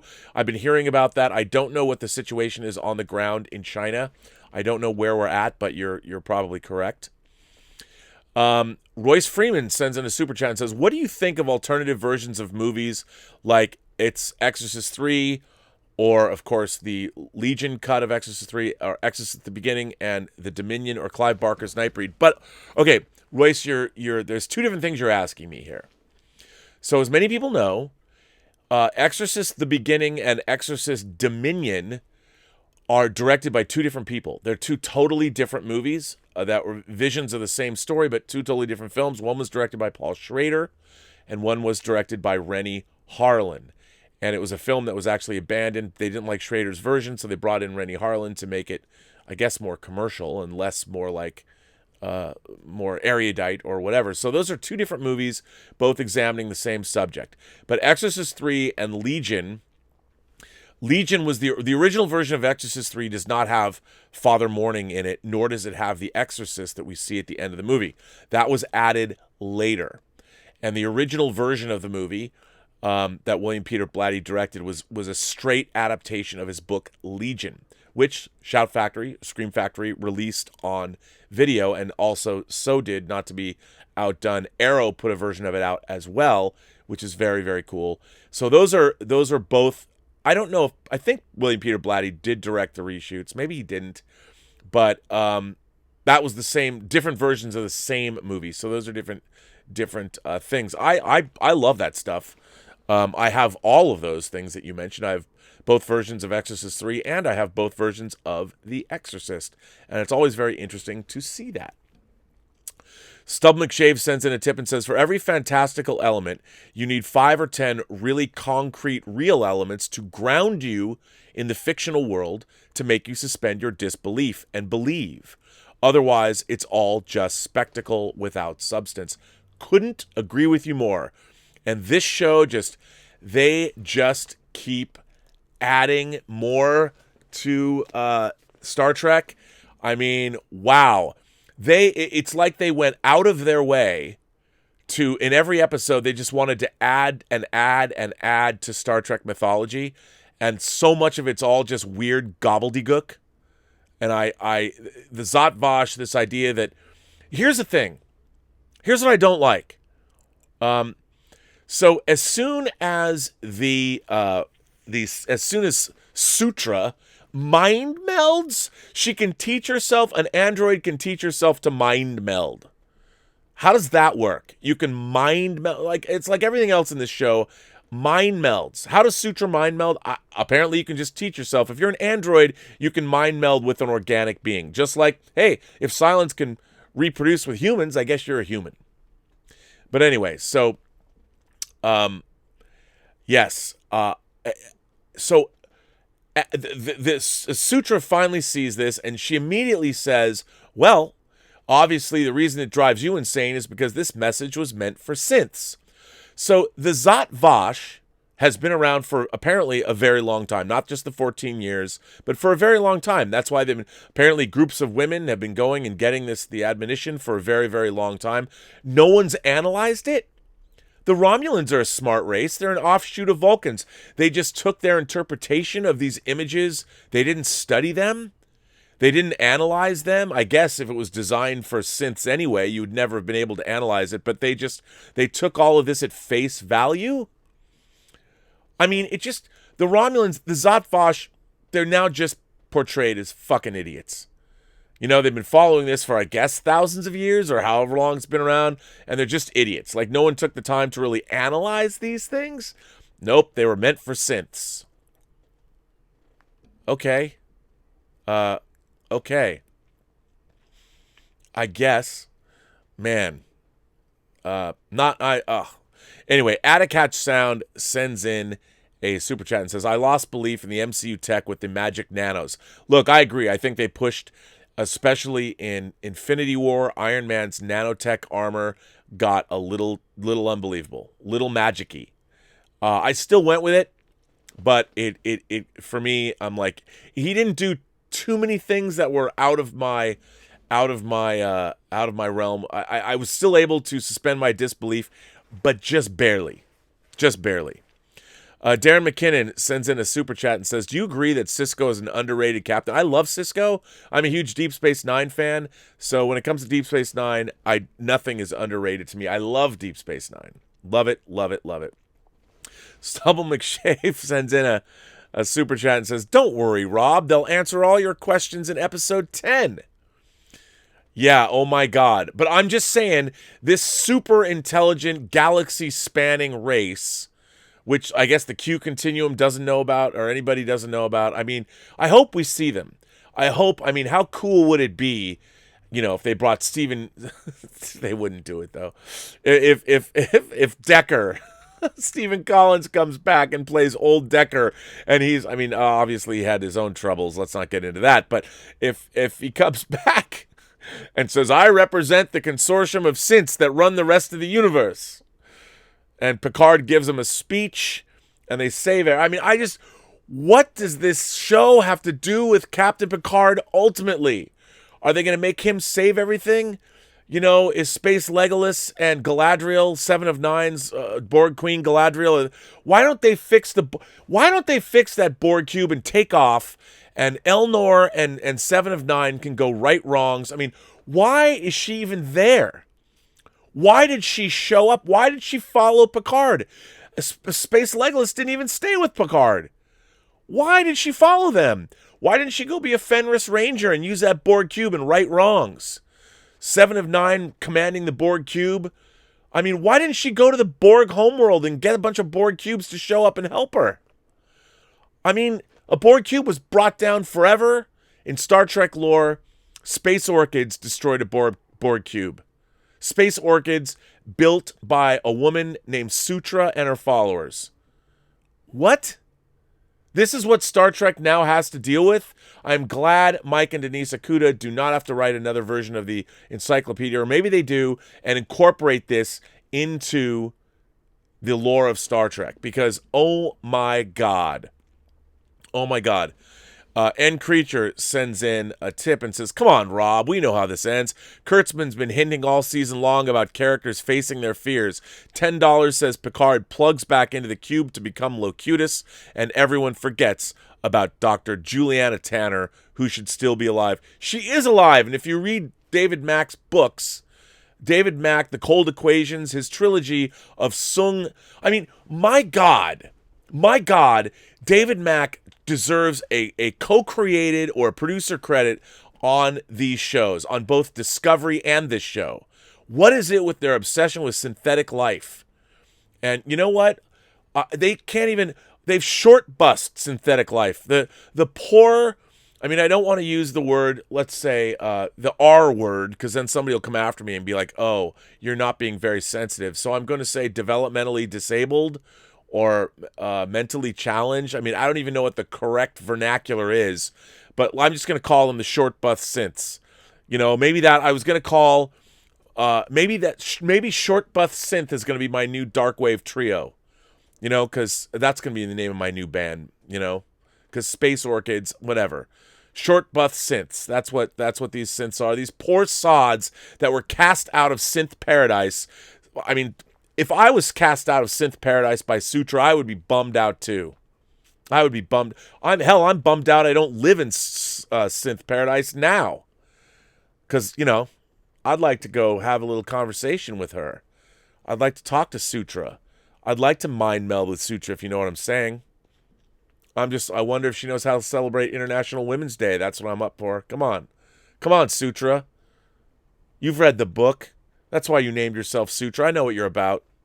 Let Bobby here take you out to dinner. Let me show you what's up. Let's mind meld. I mean, come on. Show those poor short bus synths. Not only do they have to work in a shithole, but then they get hacked by the Romulans, and they get used to hatch this ridiculous Romulan plot, and the Romulans don't even employ their own people. It's unbelievable. I hate this show. But I love all the favorable reviews. I do. Royce Freeman sends in another super chat and said, I meant to ask before, which version of those Exorcists do you prefer of Part 1, 3, and the 2 sequels? Oh, okay. You're asking me about I like the theatrical version of The Exorcist the best. Exorcist 1. The extended cut I don't like as much. I like the theatrical cut of Exorcist 1. I like the theatrical cut of Exorcist 3 more. And I think I like Paul Schrader's version of Exorcist, the 2 Exorcists. Rennie Harlan's version I like less. But yeah. Joseph sends in a tip and says, let's talk about the positives, Rob. Kick out the negatives about Picard from your mind. Erase it. Let's talk about only the positive stuff, highlights about the show, and stuff you like. There's got to be something. What do you like about the show? Sutra is what I like about the show. I like the fact that they've got synth paradise. I want to go live there. And apparently, they could be doing anything. You'd think that if you have Sung androids, a whole race of Sung androids, that they would be busy creating wonders that we could scarcely imagine. They would be building, like I said, Kirby-esque technology that we've never seen before. Technology that would dwarf any civilization in the universe. But apparently they're not doing much of anything Well, they do build space orchids to defend their planet, but they've apparently done nothing else. Like, what are they doing? What are they doing there in their Malibu compound? I don't know. I don't know what these synths are doing. What is their purpose? Apparently, they're not asking themselves, is this all I am? Is there nothing more? Like V'ger was doing. And they've got a Sung, an unknown Sung that, look, if that Sung is not lore, I mean, come on. Are you kidding me? And it all turns out, because I don't like, remember, poor old Sutra does one mind meld and now she's evil. You know, I'll tell you, wow, I can't wait till Red Letter Media, and I can't wait till Dave Cullen, and I can't wait till Critical Drinker review these episodes. I cannot wait. Please, guys, please, Critical Drinker, I love you so much. By the way, I did watch your Wonder Woman 84 piece this morning. It made me happy. But yeah, I do like, you know, there's not a whole lot positive I can say, because they just keep trashing things that are really cool, like Borg cubes. I mean, they have this great idea. They unless don't tell me you're going to be able to get that Borg cube aloft. I mean, I know we've seen Borg cubes come back from a lot, but I mean, it did crash on a planet. Maybe they'll get it aloft. Who knows? Maybe Rafi will fix the ship with her. Literally, the synths gave her some magic device, like the ultimate Doctor Who sonic screwdriver, that you can just imagine something and it does it. Whatever. I mean, this show is so, I don't know. I'll tell you one thing though. I'm really excited for next week, because if they had spacefaring, energy draining, super orchids, who knows what's going to happen next week?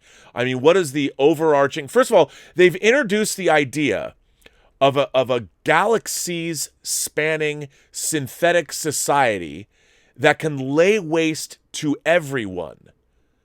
Now, that might be the biggest bad ever faced in the Star Trek universe. What are they going to do with that? Are they going to do something? I think in 45 minutes, this idea is going to be, I don't know. I don't know. Claudia sends in a tip and says, Rob, this Robservations is making my day. Star Trek Picard and Discovery contained a lazy pastiche of ideas blatantly ripped off from other movies and video games. By the way, Mass Effect 3 should sue.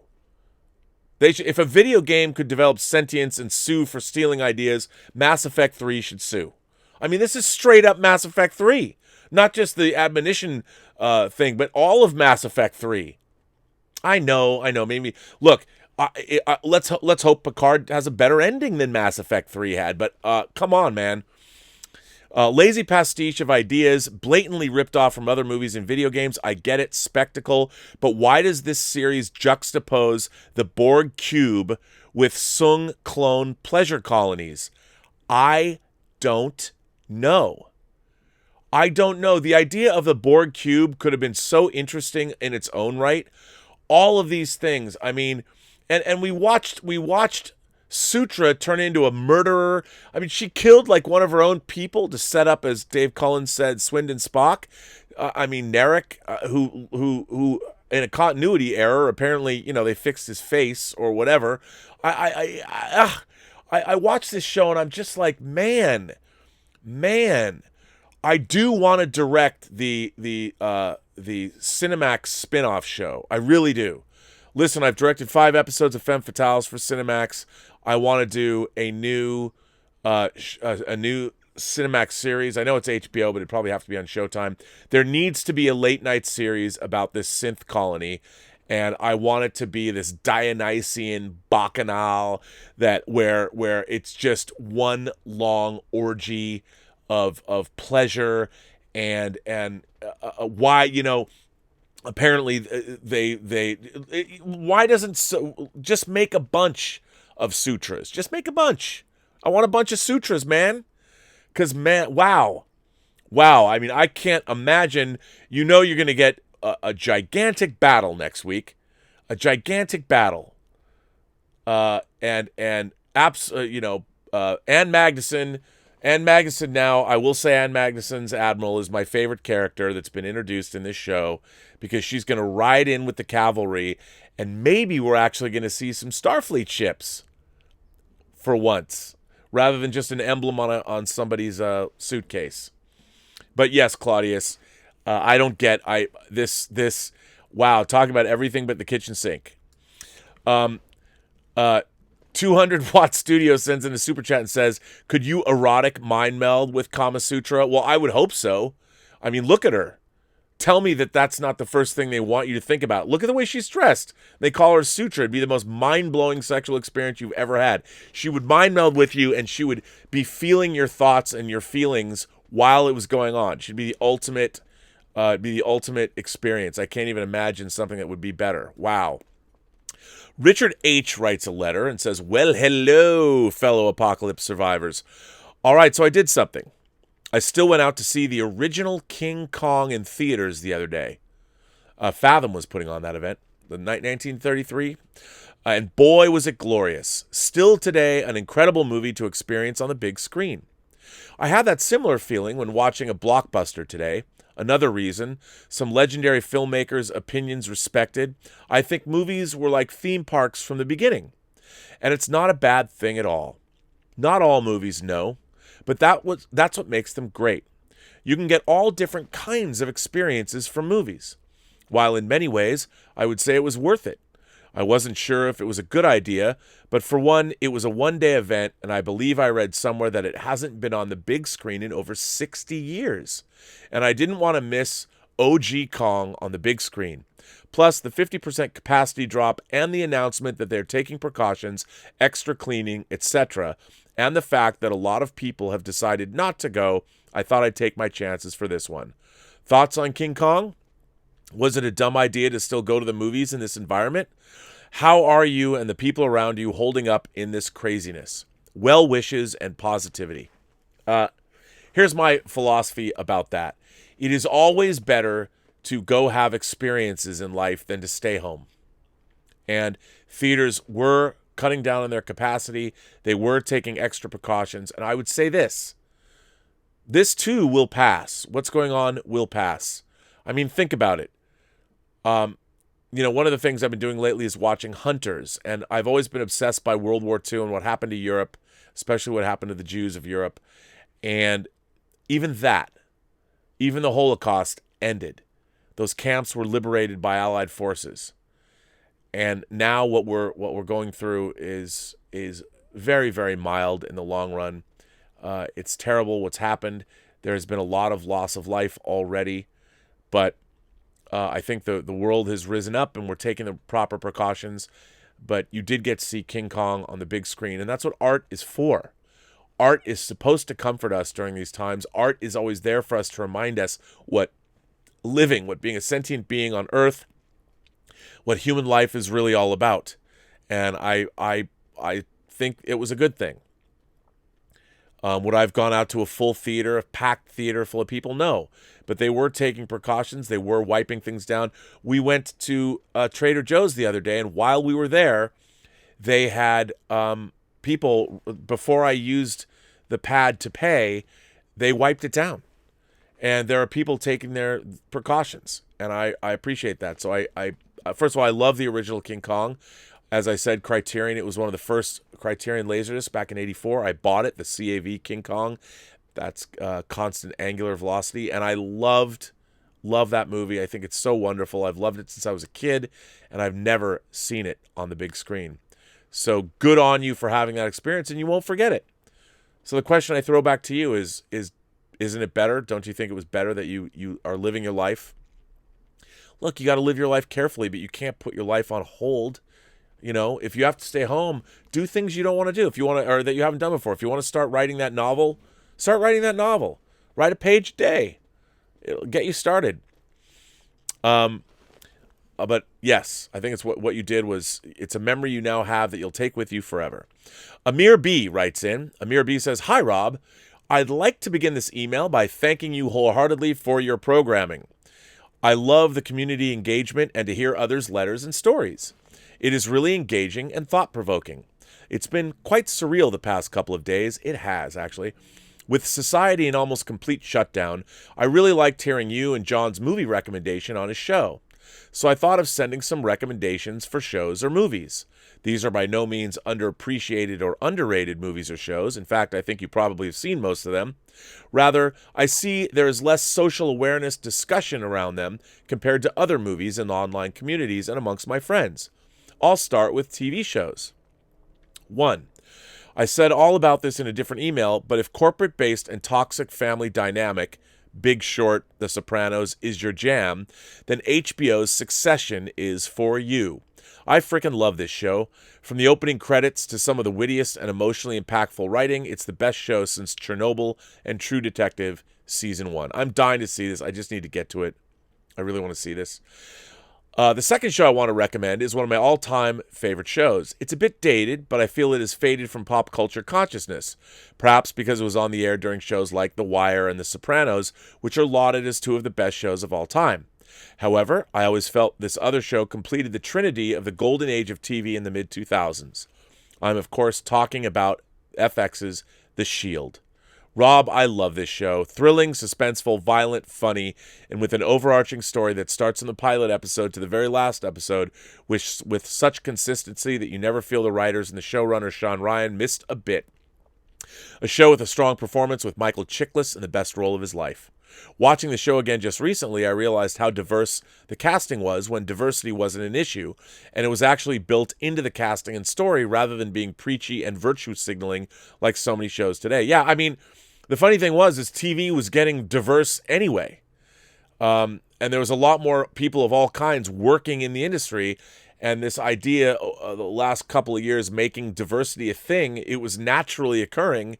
And shows like The Wire and shows like this were examples of that. I still have Breaking Bad as the best TV show of all time, but to this day, I think The Shield has had the best season finale of all time. You know, I've not watched a lot of The Shield. I've caught an episode here and there, but every time I watch it, I'm like, I have to see this. I got to get back and get to that. I have to find out where it's streaming, just binge the whole thing. The last show I want to recommend is quite famous, but most people I know only watch clips of it on YouTube. If anyone gets a chance, they should see all 3 seasons of The Chappelle Show. It is delightful and amazing. I love The Chappelle Show. I think it's so great. There's so many, it's so good. In regards to movies, I wanted to recommend 4 movies. The Report with Adam Driver, which came out last year. It's available on Prime. It's a great movie. Hell or High Water, which I love. I own that on Blu-ray. A fantastic movie. Tyler Sheridan's best work with yet another amazing performance by Ben Foster. Truly an amazing performance. Same with Chris Pine. He's great in it too. And Jeff Bridges is great too. It's the type of movie that crosses the line and doesn't pull any punches. One of my absolute favorite movies in the past decade. 3. The Insider. Oh, love that movie. I saw this movie last year and I loved it. It's much less discussed compared to Mann's other masterpieces like Heat, but my God, Rob, this movie kicks all kinds of ass.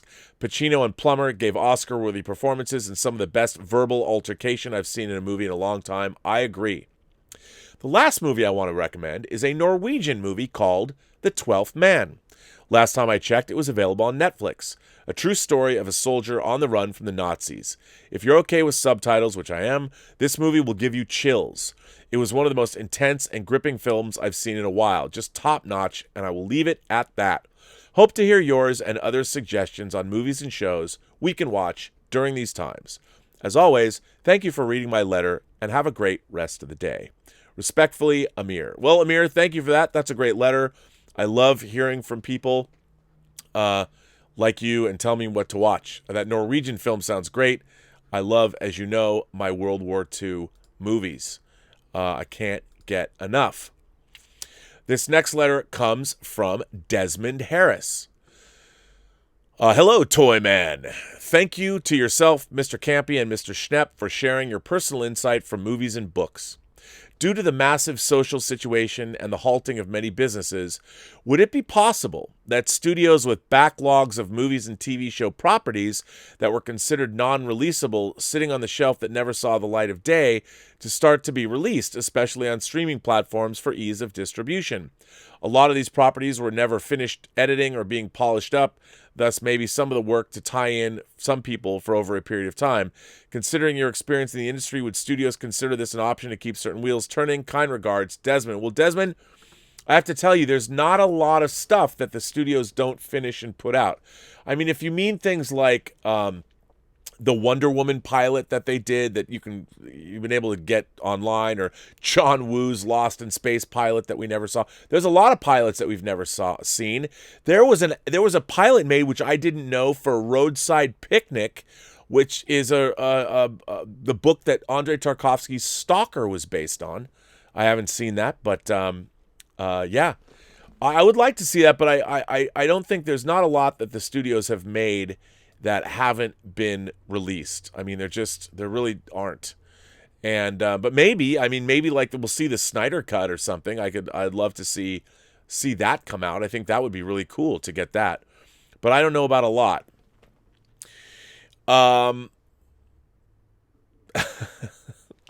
This next letter comes from Enterprise H, NCC 1701H.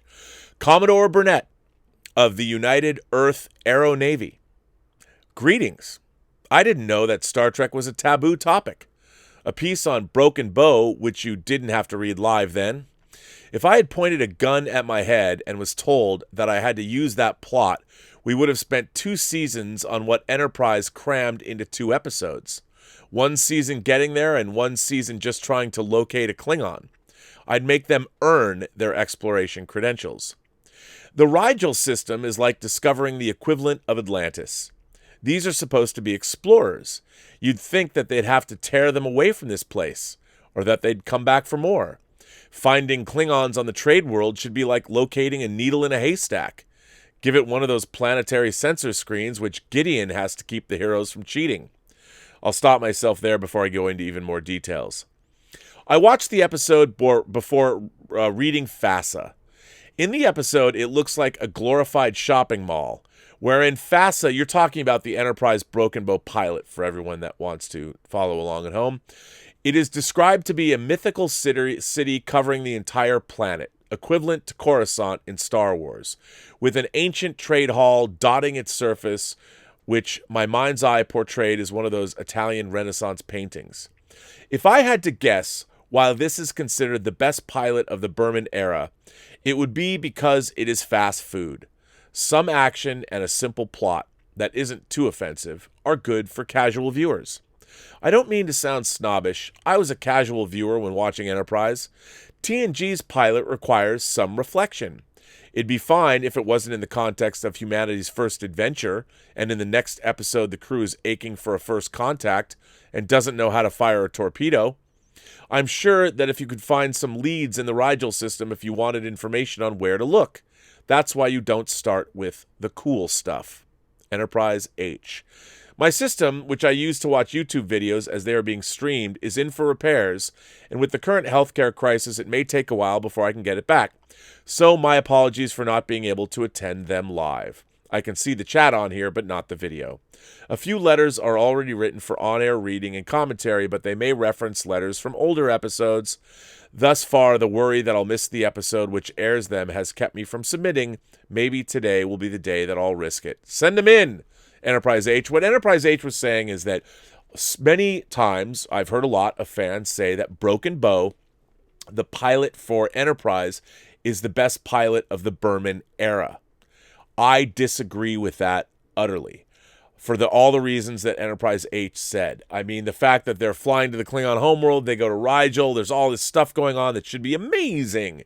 Humanity's never even experienced it. They basically are able to get to the Klingon homeworld in a matter of days, which I know they have to do. But you know, that Klingon, can you imagine you bring a dead Klingon back to the Klingon homeworld, and they're like, we don't care. He's dead. You know, but I like you said, it was fast food Star Trek. A lot of people like it. I am not one of those people. I think my favorite Star Trek pilot is actually Emissary, the Deep Space Nine pilot, which I think is thoughtful and interesting. And you meet the wormhole aliens, and its sci-fi concepts are pretty good. And I really like it. I like setting up Sisko as a single father, as a father who's mourning his dead wife. He has a problem with Picard, and rightfully so, and I really like the whole setup and meeting all the people. I really think Emissary is the best of the modern Trek pilots. I really do. And I might even say Caretaker, the Voyager pilot, might be my number 2. I think it's a very underrated pilot. But thanks for writing in. I appreciate that very much so. I think that is good. This next letter comes from Omar94. Hey, Rob, I've been watching you since you came on Collider. Thank you. With the coronavirus causing Hollywood to lose $20 billion, if I remember reading, do you think it will now be practical with how much money is spent making movies? I agree with you and John on his show when discussing Invisible Man's success that while some movies require big budgets, spending $100 million to $300 million is ridiculous. District 9 was brought up costing $30 million and looking incredibly well made. Why can't others follow that? Thanks and live long and prosper. Well, look, here's the deal. The studios now they're now in the business of making spectacle films because of the amount of money they return. You spend $150 million and you might make $1 billion. Even after the break-even point might be $450 million or even $500 million. Making $500 million of that, if you make $500 million, your take-home, your net profit might be $150 million or $200 million profit. That's pretty good. I mean, that's pretty good. Your net profit on something like that. Now, when you make an Invisible Man, of course, it might only it cost $7 million. It made over $100 million, but your net profit there on $100 million, even though you've returned your investment, you have to think about how much do theaters get on that money. On you make a $7 million movie that makes let's just say it makes $100 million at the box office. So you go to 3 times its production budget is at break even. So break even is at 21. It has to make 21 million. So you're left with $79 million. And of that, there's like half of that has gone away. Maybe not quite half, but let's just say half. So the amount of profit you're taking home, ultimately, you're talking about tens of millions of dollars. And you would have to make like 6 or 7 movies or 8 movies or 10 movies like a Invisible Man, and they all have to be hits, and they're not going to all be hits. So I agree with you. Making cheaper movies seems the way to go. It's just that $1 billion hit brings you a lot more profit than a bunch of these movies, and making movies is hard. And the problem is not everybody is Lee Wanell that has the experience that he's been gleaning over the last almost 20 years since the original Saw came out. And it is hard to make movies, and people don't know what's good. They don't know, but you're right. I mean, I miss movies like Hunt for Red October. But even Hunt for Red October, you're going to spend 65 or 80 million or 90 million. Hunt for October would probably cost 150 million today. And is that movie going to make $750 million? I don't know. It's just a different world. And while I agree with you in theory, I think that not everybody, I mean, hell, how many $7 million movies are going to make $100 million at the box office? You have to have a special filmmaker and a special film with an irresistible zeitgeist plot like Invisible Man has. It's rough. It's really, really hard. It's really hard. And the studios, especially, remember, the people that are making, like Blumhouse is not making, Jason Blum did a very, very, very smart thing. He's made a model for himself, 5 million, 6 million, 7 million. Maybe he'll go up to 20 million when you have an M. Night Shyamalan, but M. Night Shyamalan's bringing in some of his own financing. Jason Blum he's a very smart guy. Jason Blum could have gone for the big, big, big money. I don't know Jason Blum. I know people that really love him. I know people that have said some disparaging things about him.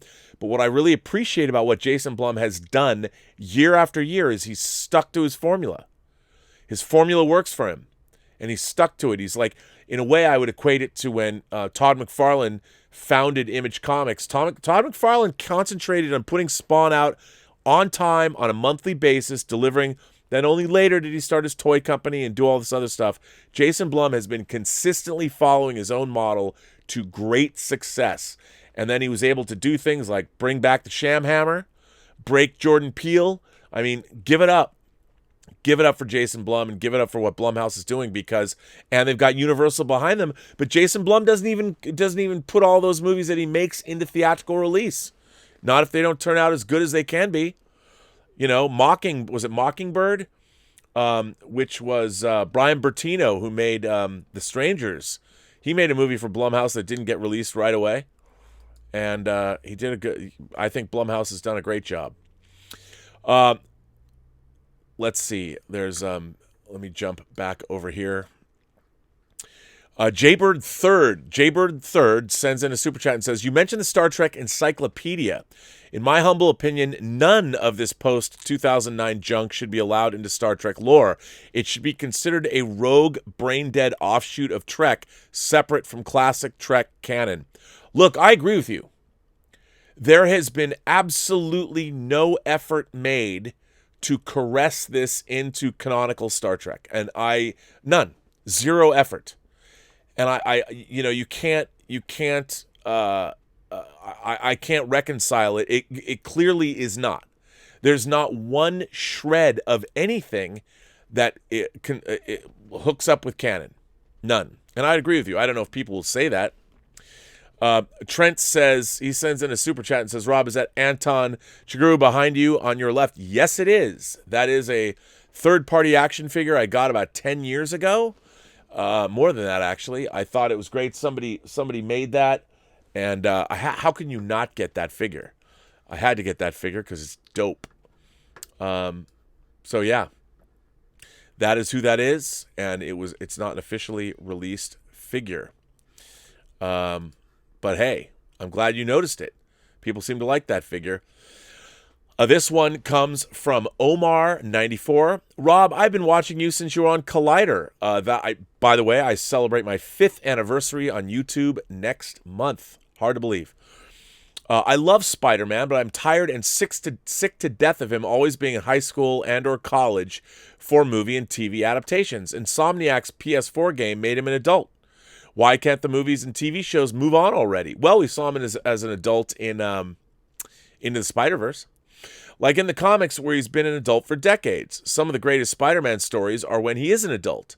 From writers like Roger Stern, Peter David, and J.M. DeMatteis. Like The Kid Who Collects Spider-Man, Nothing Can Stop the Juggernaut, The Hobgoblin Saga, Commuter Cometh, Death of Jean DeWolf, The Child Within, Harry Osborn Saga, Kraven's Last Hunt, etc. can be used. Will adult Spider-Man appear in movies and TV? Thanks, and live long and prosper. Well, Omar94, I feel your pain. I think with the Marvel Cinematic Universe, they wanted to go back to basics, and Tom Holland can basically play a young Spider-Man for a long time. I can't imagine seeing him being an adult Spider-Man anytime soon, but it's certainly a way to go. It's certainly a way to go. I would like to see an adult Spider-Man, and it would be kind of nice to see somebody get older in the role. Go through college and become a young adult. If they made 10 Spider-Man movies, I could see that happening. I think that'd be great. I'd love to see that, frankly. I think that would be actually a really cool thing. And then you go on to ask, "Hi, Rob, I've been watching you since you were on Collider. You mentioned how studios don't sit on mountains of cash and how money is borrowed, which has me wondering, how exactly does film finance work? Getting movies financed, budgets being set, filmmakers trying to secure financing for a movie. I've always had this delusional idea that studios had vaults with unimaginable amounts of money and that was used to make movies. Money would then come in and out as movies flopped or not. Thanks, and live long and prosper." Well, that's an interesting question. I myself have only made movies that were independently financed or at least financed by multiple entities. Agent Cody Banks was financed by multiple entities. A company called Splendid Pictures. There was Maverick. There was MGM. And yes, studios are not sitting on vast quantities of cash that they used to make movies. As I've spoken about before, every movie that gets made is usually a business entity unto itself. Now, a studio can go get a line of credit from a bank because studios have revolving deals with banks or however they want to work it. And what studios do is they themselves have to put. A studio doesn't make a movie that it doesn't think it's going to make money on. Studios only greenlight films that they think are going to be successful. And what you do, it doesn't always work. You have to do whatever you can to mitigate your risk. So you're going to greenlight movies that you think will be embraced by the general public and make the most amount of money at the box office and make the most amount of money in ancillary markets, whatever those markets may be. And that it has to do with talent, your director, your star, your material. All of these things have to work together synergistically, so the studio, the people that greenlight these movies, know that, okay, if Warner Brothers is saying that this movie with these people in it, a bank will go, okay, we will loan you the money, and then they can make the movie, because they know that Warner Brothers will be paying them back. And even if that movie flops, something else will come, because there's revolving money going it's going around all the time, swirling around. Paramount, or not Paramount, but Warner Brothers, Disney, Universal, eventually you're going to get paid back. So they know that. With independent movies, you're constantly borrowing from Peter to pay Paul. You're constantly looking for people to invest in independent movies. You might start with a credit card, pay for your own movies. Or you're looking for entities that finance films, and it's the same thing. The same thing that studios do. You have to have enough elements involved in your independent film project to make it worth investing in. Because I'll tell you something. You cannot guarantee, and I've told this to people a million times, the reason it's so hard to finance independent motion pictures is because anybody with money, any entity with money that has money to invest, they want to know one thing: how they're going to get their money back and how much money are they going to make on their investment. That's it. That's period. So anybody who has any money wants to know those two things. Now, if you have money and say you want to invest in real estate, you can find out that, okay, there's a firm that's development company that's building a building, say a mixed-use building, that on the first floor they're going to have retail and the rest of it's apartments. On whatever corner they're building that, in whatever town they're building that building, how much rent per square foot goes in that neighborhood, because there's other buildings there too. So you can pretty much, over the course of a year or 2 or 3, you understand the cash flow and you understand how much your return you're going to get on your dollar based on previously existing business models by what things already exist there. Well, with movies, you can't really do that. No matter how you can write whatever business plan, these things have worked in this marketplace, you can never guarantee a return. You cannot guarantee a return to investors. You can give them as much as you want. You can say, we got this actor. You can make a movie with all the right, these movies are selling. Horror movies always sell. We got this actor. It's about this kind of a thing, and here's 10 other movies that this is like that have made this much money, so we can assume we're going to make that much money. Well, then people will ask you, who's distributing your movie? Well, we don't know yet. Well, how come you don't know? Well, we don't have any of these elements in place. And even if you do have these elements in place, who knows if the movie's going to be good? That's the real thing. You can't quantify whether a movie's going to be good or not just by looking at the talent. That's where the alchemy comes in. So film finance is very hard and it's very tricky. And I've had a pretty good experience trying to get independent films financed lately. And it's rough. It's really, really rough out there. But studios have revolving credit lines because they have hits, they have misses, but they keep paying their loans back. If they can't, then they wouldn't be able to get loans to make movies. I don't know if I answered that question very well, but I tried. Anthony Gonzalez sends in a tip and says, what are your favorite Oliver Stone films? Mine are Salvador and JFK. I recommend his commentary tracks to all in the Post-Geek Singularity. What do you think of Natural Born Killers? I am a fan of Oliver Stone. I really like his filmmaking. Most of his movies I really like, but like you, I really like JFK. I think JFK is it's an American myth. It's not meant to be looked at as factual.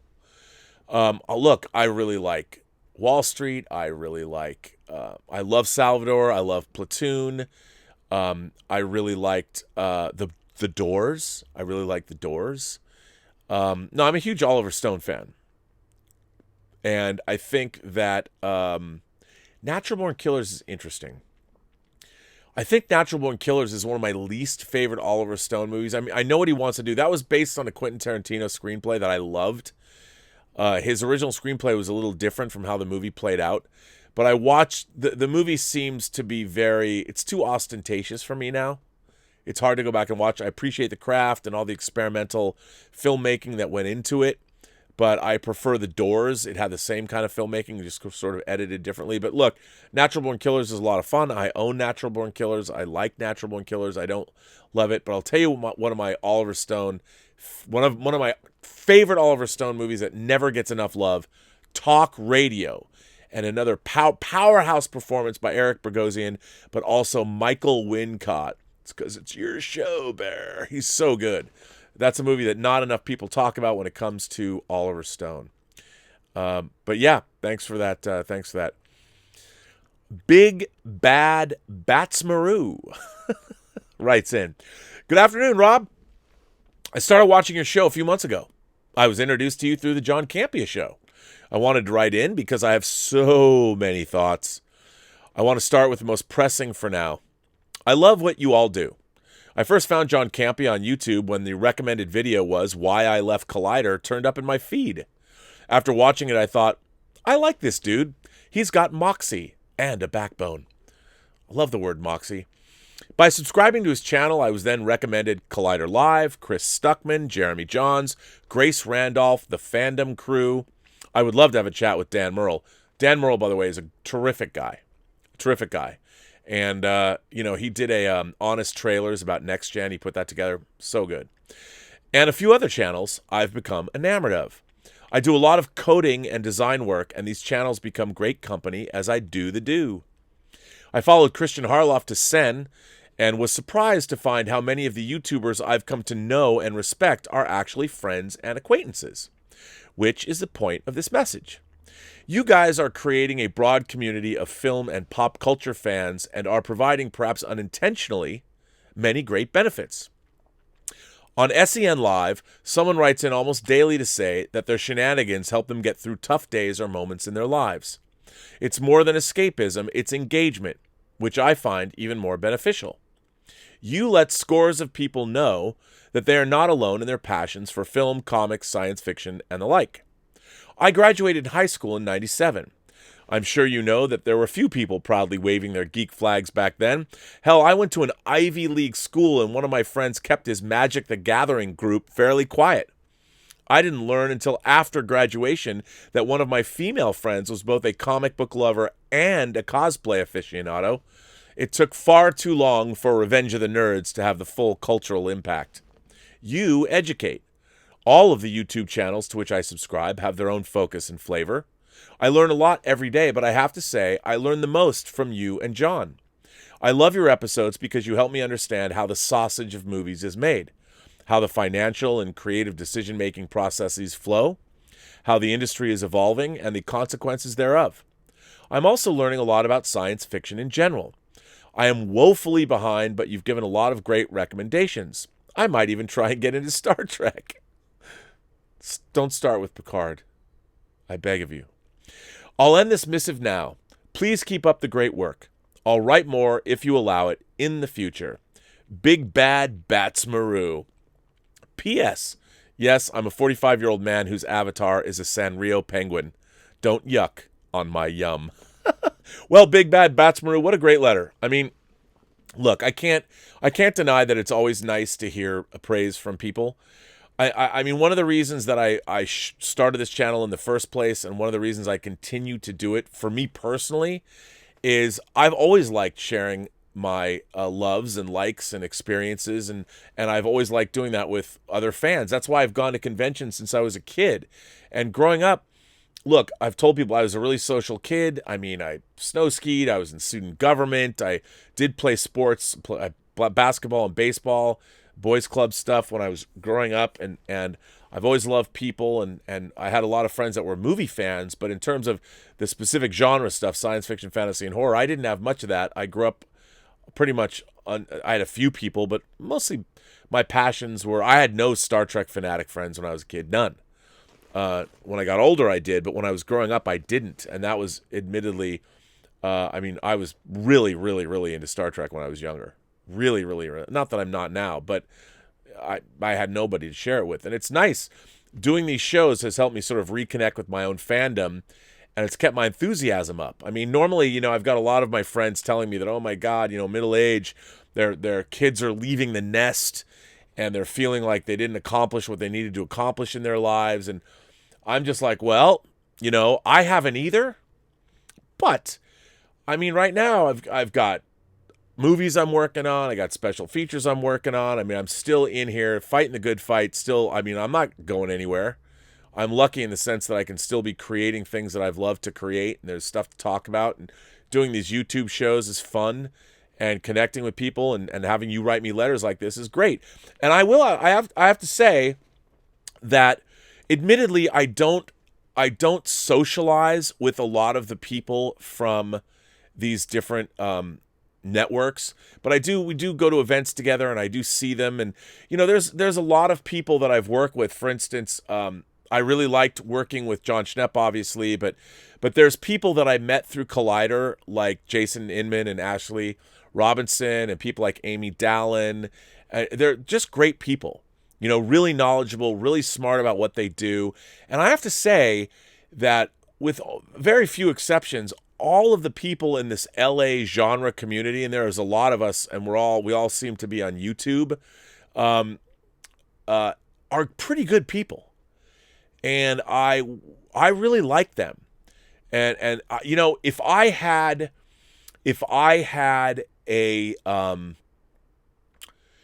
lot of money, like if I won the lottery and had, say, $500 million, I've often said I would immediately start a production company, and I would hand pick a lot of the people that I've worked with over the last 5 years, and I would start a production company immediately, and build a slate with, I would say, a group of hand-picked people, and a lot of those people I would pull from the pool of people I know here that I already know.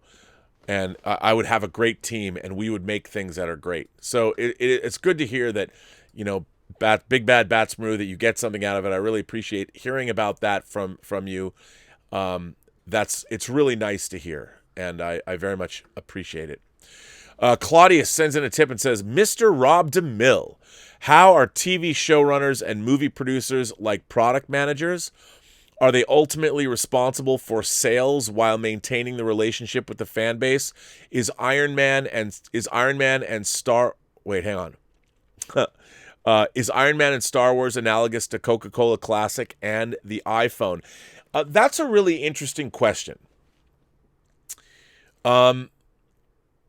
How can I answer that? Well, first of all, my knowledge of TV is limited because I've only ever directed episodes of Femme Fatales, and those were anthology shows, and that was for Skinemax. But I am working on this project right now, a program, and I have been privy, as I've said before, to watching all of the development material going back and forth. And what's interesting about the show that I'm working on now is they had a 24-episode commitment. So it's 3 seasons of 24 episodes so far. And it's been very interesting watching all of this material, and I've just been reading it for my own edification. I'm playing a very small role at the end, at the post-production pipeline that I'm helping out on, and I have worked on 8 episodes, the entire first season of this particular show so far. And it has been really interesting to see how it all develops. But I would say this, from what I have understood about and what I've seen now of a show getting made, the showrunner, the person I'm working directly for, this is the showrunner of the show, is very, very intelligent. And they are in charge of making the show be the best it can be. And they have a really great team of writers and people that are creating this show that really understand how to world build and build mythology and build these episodes for other entities. Like other entities are the people that will be in charge of selling the show. My friend is not in charge of selling the show. He has to make the show, and he has to make the show the best it can be. And the people that he is making it for will then have to sell it. And the buck really stops with them. And my friend who's running the show it's his show, and he has a vision, and his vision is very, very, very clear. It's very clear and concise, and it's been interesting to watch. Now, he is making this show with all of these different entities, and they tend to defer to him because he's earned their trust for what the show is, and it's been interesting to watch.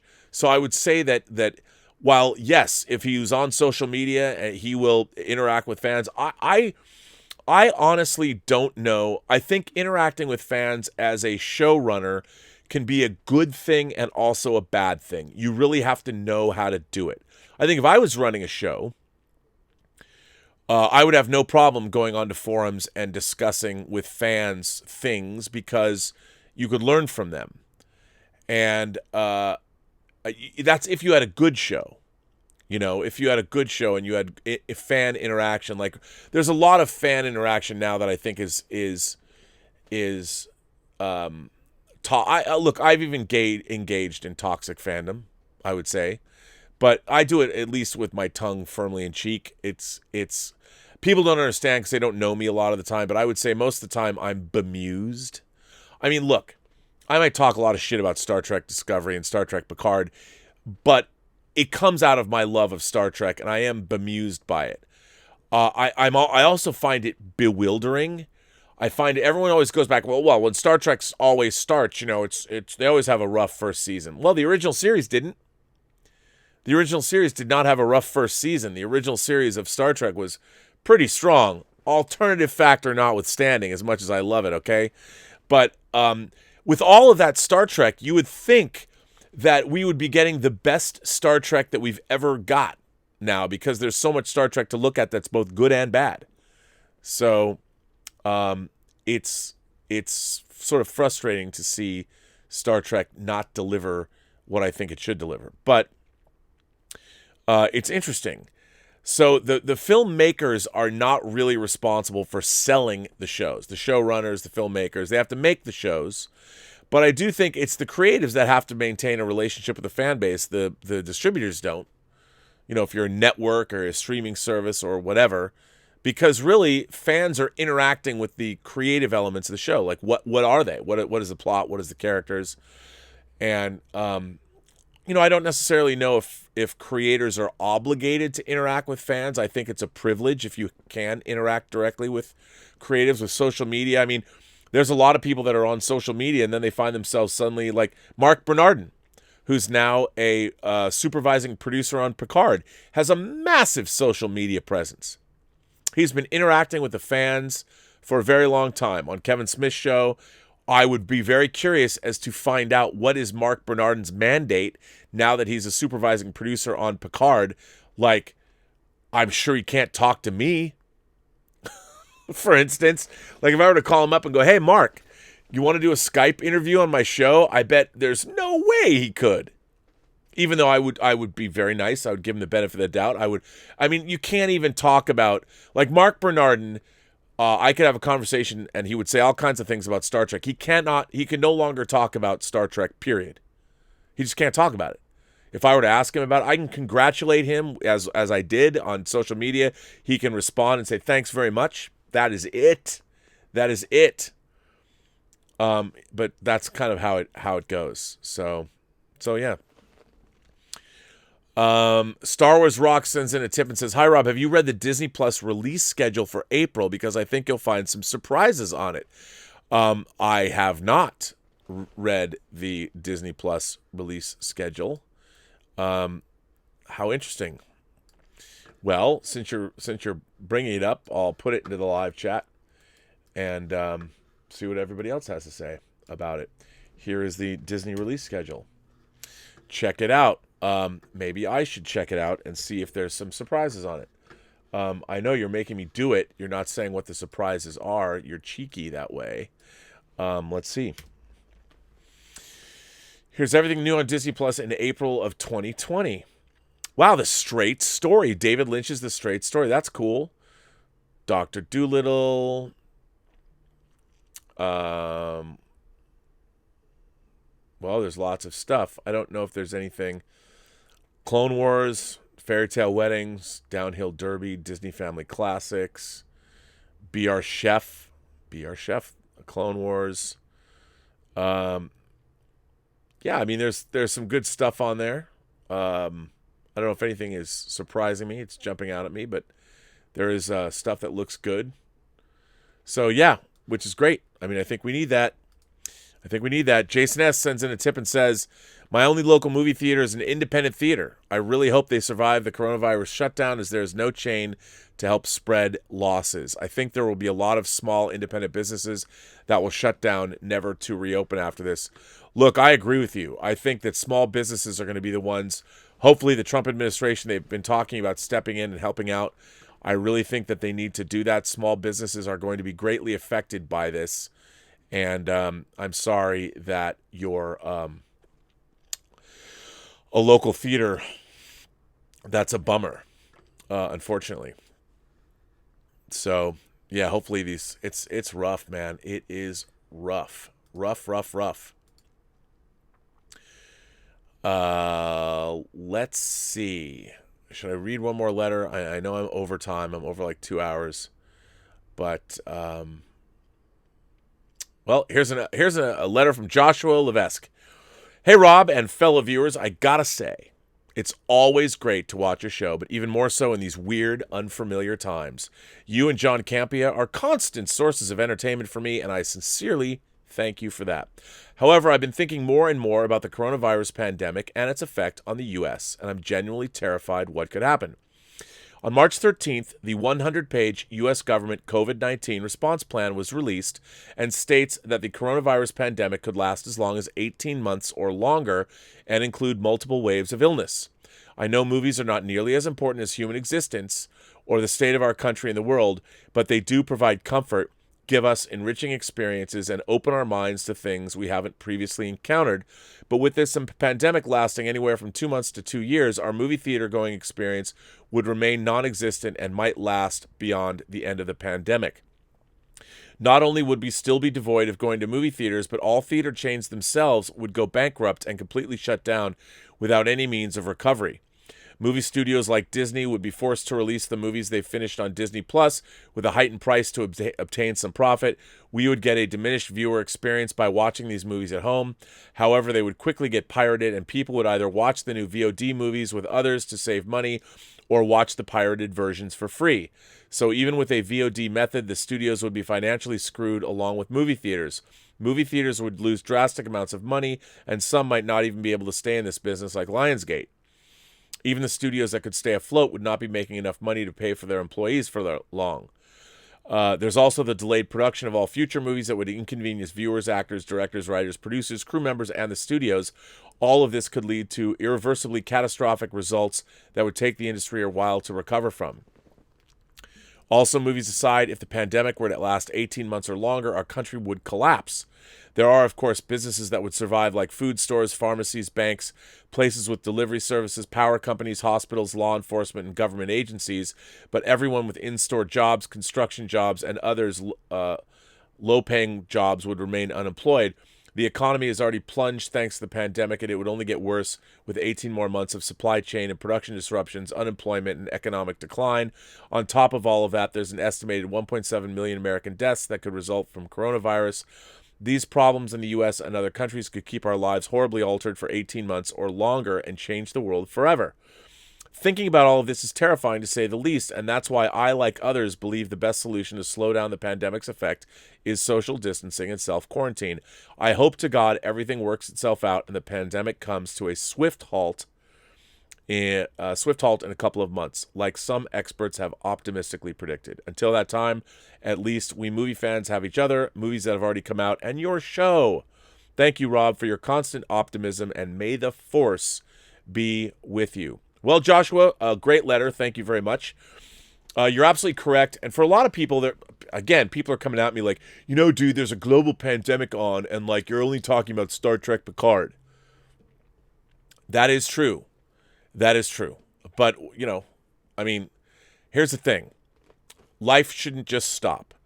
And one of the things that we're seeing, if you look at what's happening in South Korea, there are people that are getting a handle on this virus. As was pointed out to me, one of the reasons that I think that coronavirus spread in Italy and Iran, I said this, was because there was a lot of Chinese-based infrastructure projects happening in those countries. So there's a lot of Chinese nationals in country before they got a handle on this. So the virus was spreading when people didn't know. Now, I think the global response to this, especially in this country, we might have had a late start, but it has been swift and it has been decisive.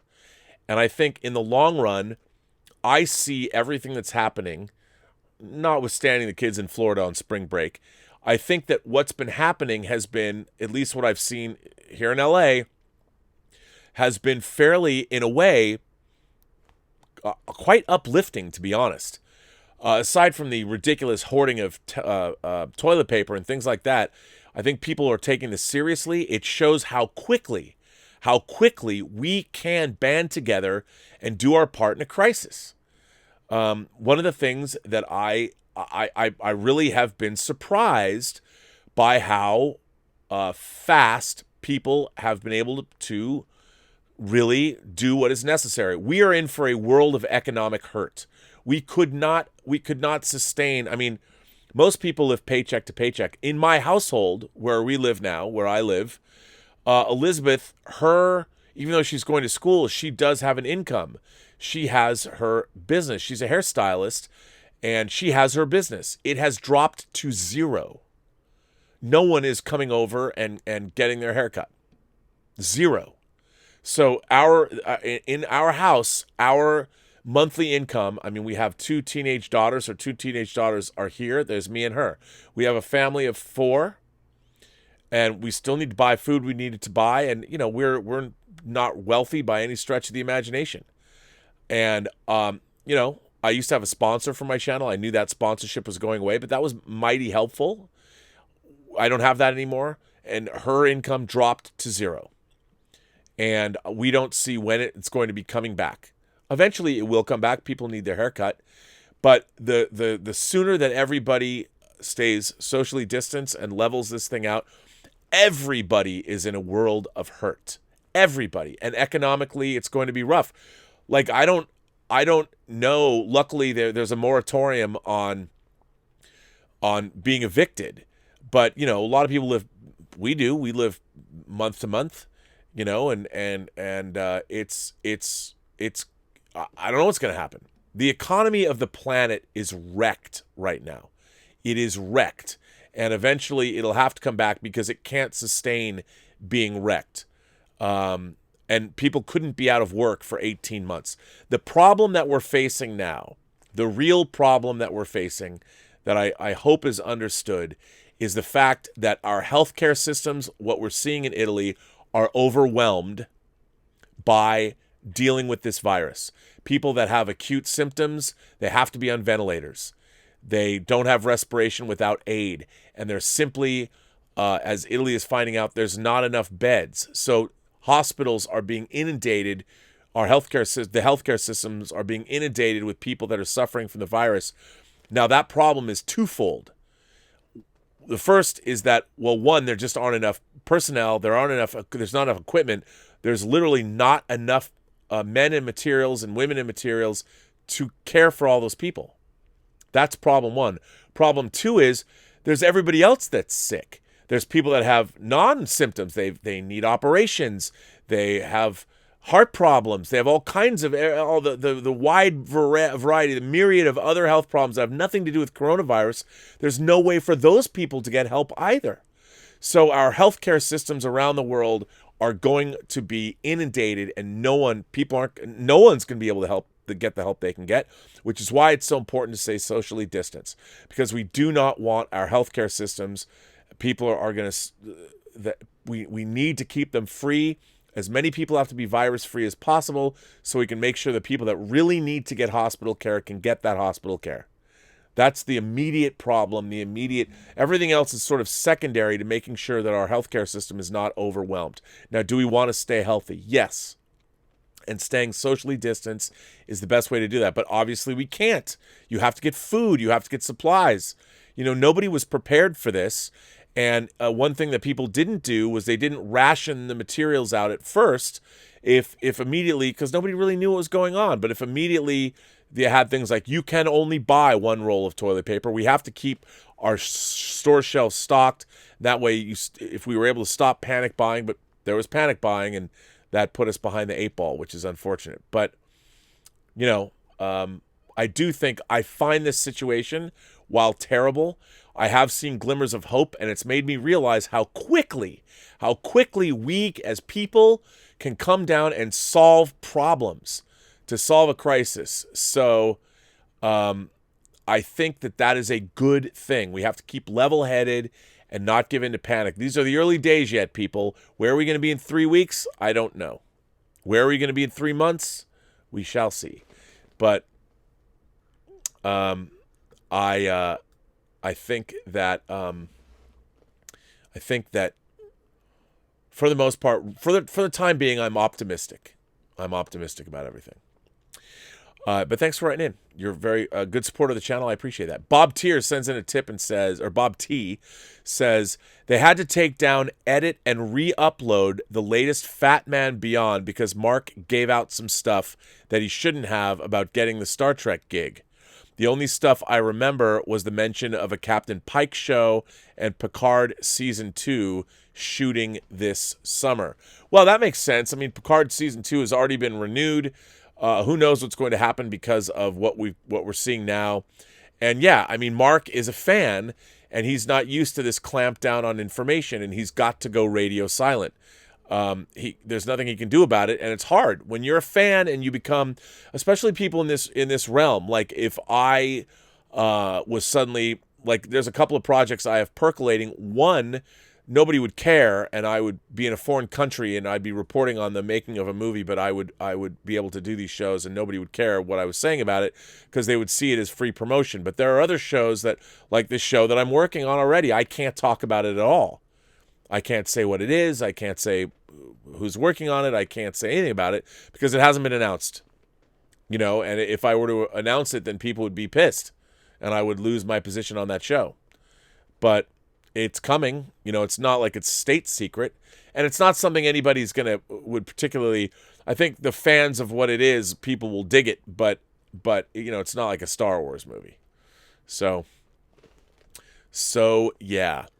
Mr. Mondragon, not Moondragon, but Mr. Mondragon sent in a super chat and said, Rob, I'm about to watch for the first time Ford v Ferrari with my wife Laura and my 5-month-old daughter Fatima Lucia.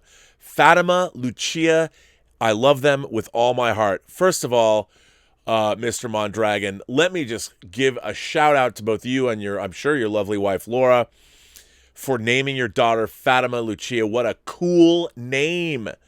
Reminds me, of course, of Barbara Carrera's character Fatima Blush from the 1983 James Bond movie Never Say Never Again. I've always loved that name. Fatima Lucia, what a beautiful name. I'm sure she's going to grow up and be a very beautiful girl. And the fact that you're watching movies like Ford v Ferrari with your wife Laura, I hope you have a good sound system at home and you turn that shit up. Not to keep your 5-month-old baby up, but man, does it have a great sound design. Oh, boy, do I love watching that movie. I really, really, really like it. I have not bought it on 4K. I've curtailed all spending on 4K. I've not bought any discs in the last 2 months. I haven't bought anything really because obviously every dollar counts at this point. The most money I've been spending is on dog food, believe it or not, which we have to go buy dog food today. Gilbert and Tallulah eat premium dog food, and I hope they still have the kind of dog food that Gilbert and Tallulah eat. We shall see. Well, ladies and gentlemen, this brings an end to Robservations episode number 366. Thank you for being here. If you like these chats, please hit like, please hit subscribe. I very much appreciate all the support you're giving me at this difficult time. All of it is very much appreciated, especially now. And I want to thank my moderating staff. I want to thank Mike Bodden for making sure I get these letters. I want to thank, of course, Detective Jim Boyers. I want to thank the great Greg Smith. I want to thank Louis Yu and Jordy Lyons for still being here through this difficult time. I appreciate them giving their time. But I appreciate the audience, you guys, you imagination connoisseurs. You make up the Post-Geek Singularity. You send me letters and keep sending me those letters, man, because I'll read them. I still have a lot of letters from the last couple days to get through, so if I haven't read your letter, I'm sure I will get to it. But I want to thank you very much. I will be on the John Campea show tomorrow. I will be on my show tomorrow, and tomorrow night is episode number 4 of Whining About Movies with Elizaviews with Elizabeth Gwendolyn Bell. And we will be talking about another movie that's 8 o'clock tomorrow. Our first week of shows will be in the can, episode number 4. And boy, please write me and tell me what you think of Star Trek Picard. I really want to know. Please, I can't be alone in my pain. I can't be alone. And a lot of people like it. And I want to hear from you too. So with that, ladies and gentlemen, I will say every person you meet has a story to tell that you have yet to hear. All you have to do is listen. And with that, I bring Robservations, the show about something, episode number 366, to a close. And as I say, as always, have a better day, even though that gets tougher and tougher.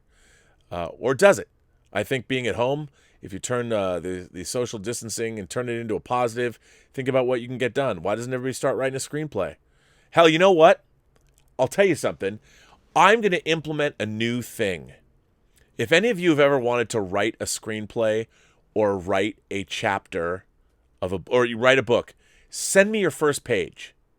I'll read your first page as long as you understanding that when you send this in, I mean, I can't be legally responsible. Don't come and sue me in 5 years.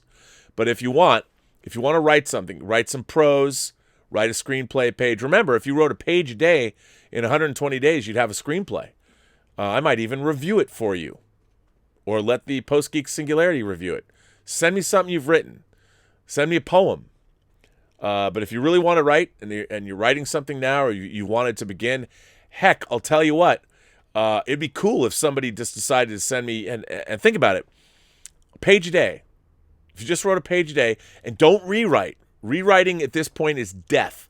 You write a page a day, and you keep moving forward. Just be like a shark. The only way to get a screenplay done is be like a shark. Be like a shark. Be like a shark. Page a day. Don't go back and rewrite. Just write that page a day. Be that shark. Swim, swim, swim, swim, swim. Write that page a day, and after 120 pages, maybe what you have is shite. Maybe what you have isn't. But you'll still have a 120-page screenplay done, and printing out a 120-page screenplay and putting those Brads on it. 2 Brads, not 3 Brads, but 2 Brads, no middle Brad. And 12-point courier, that's it.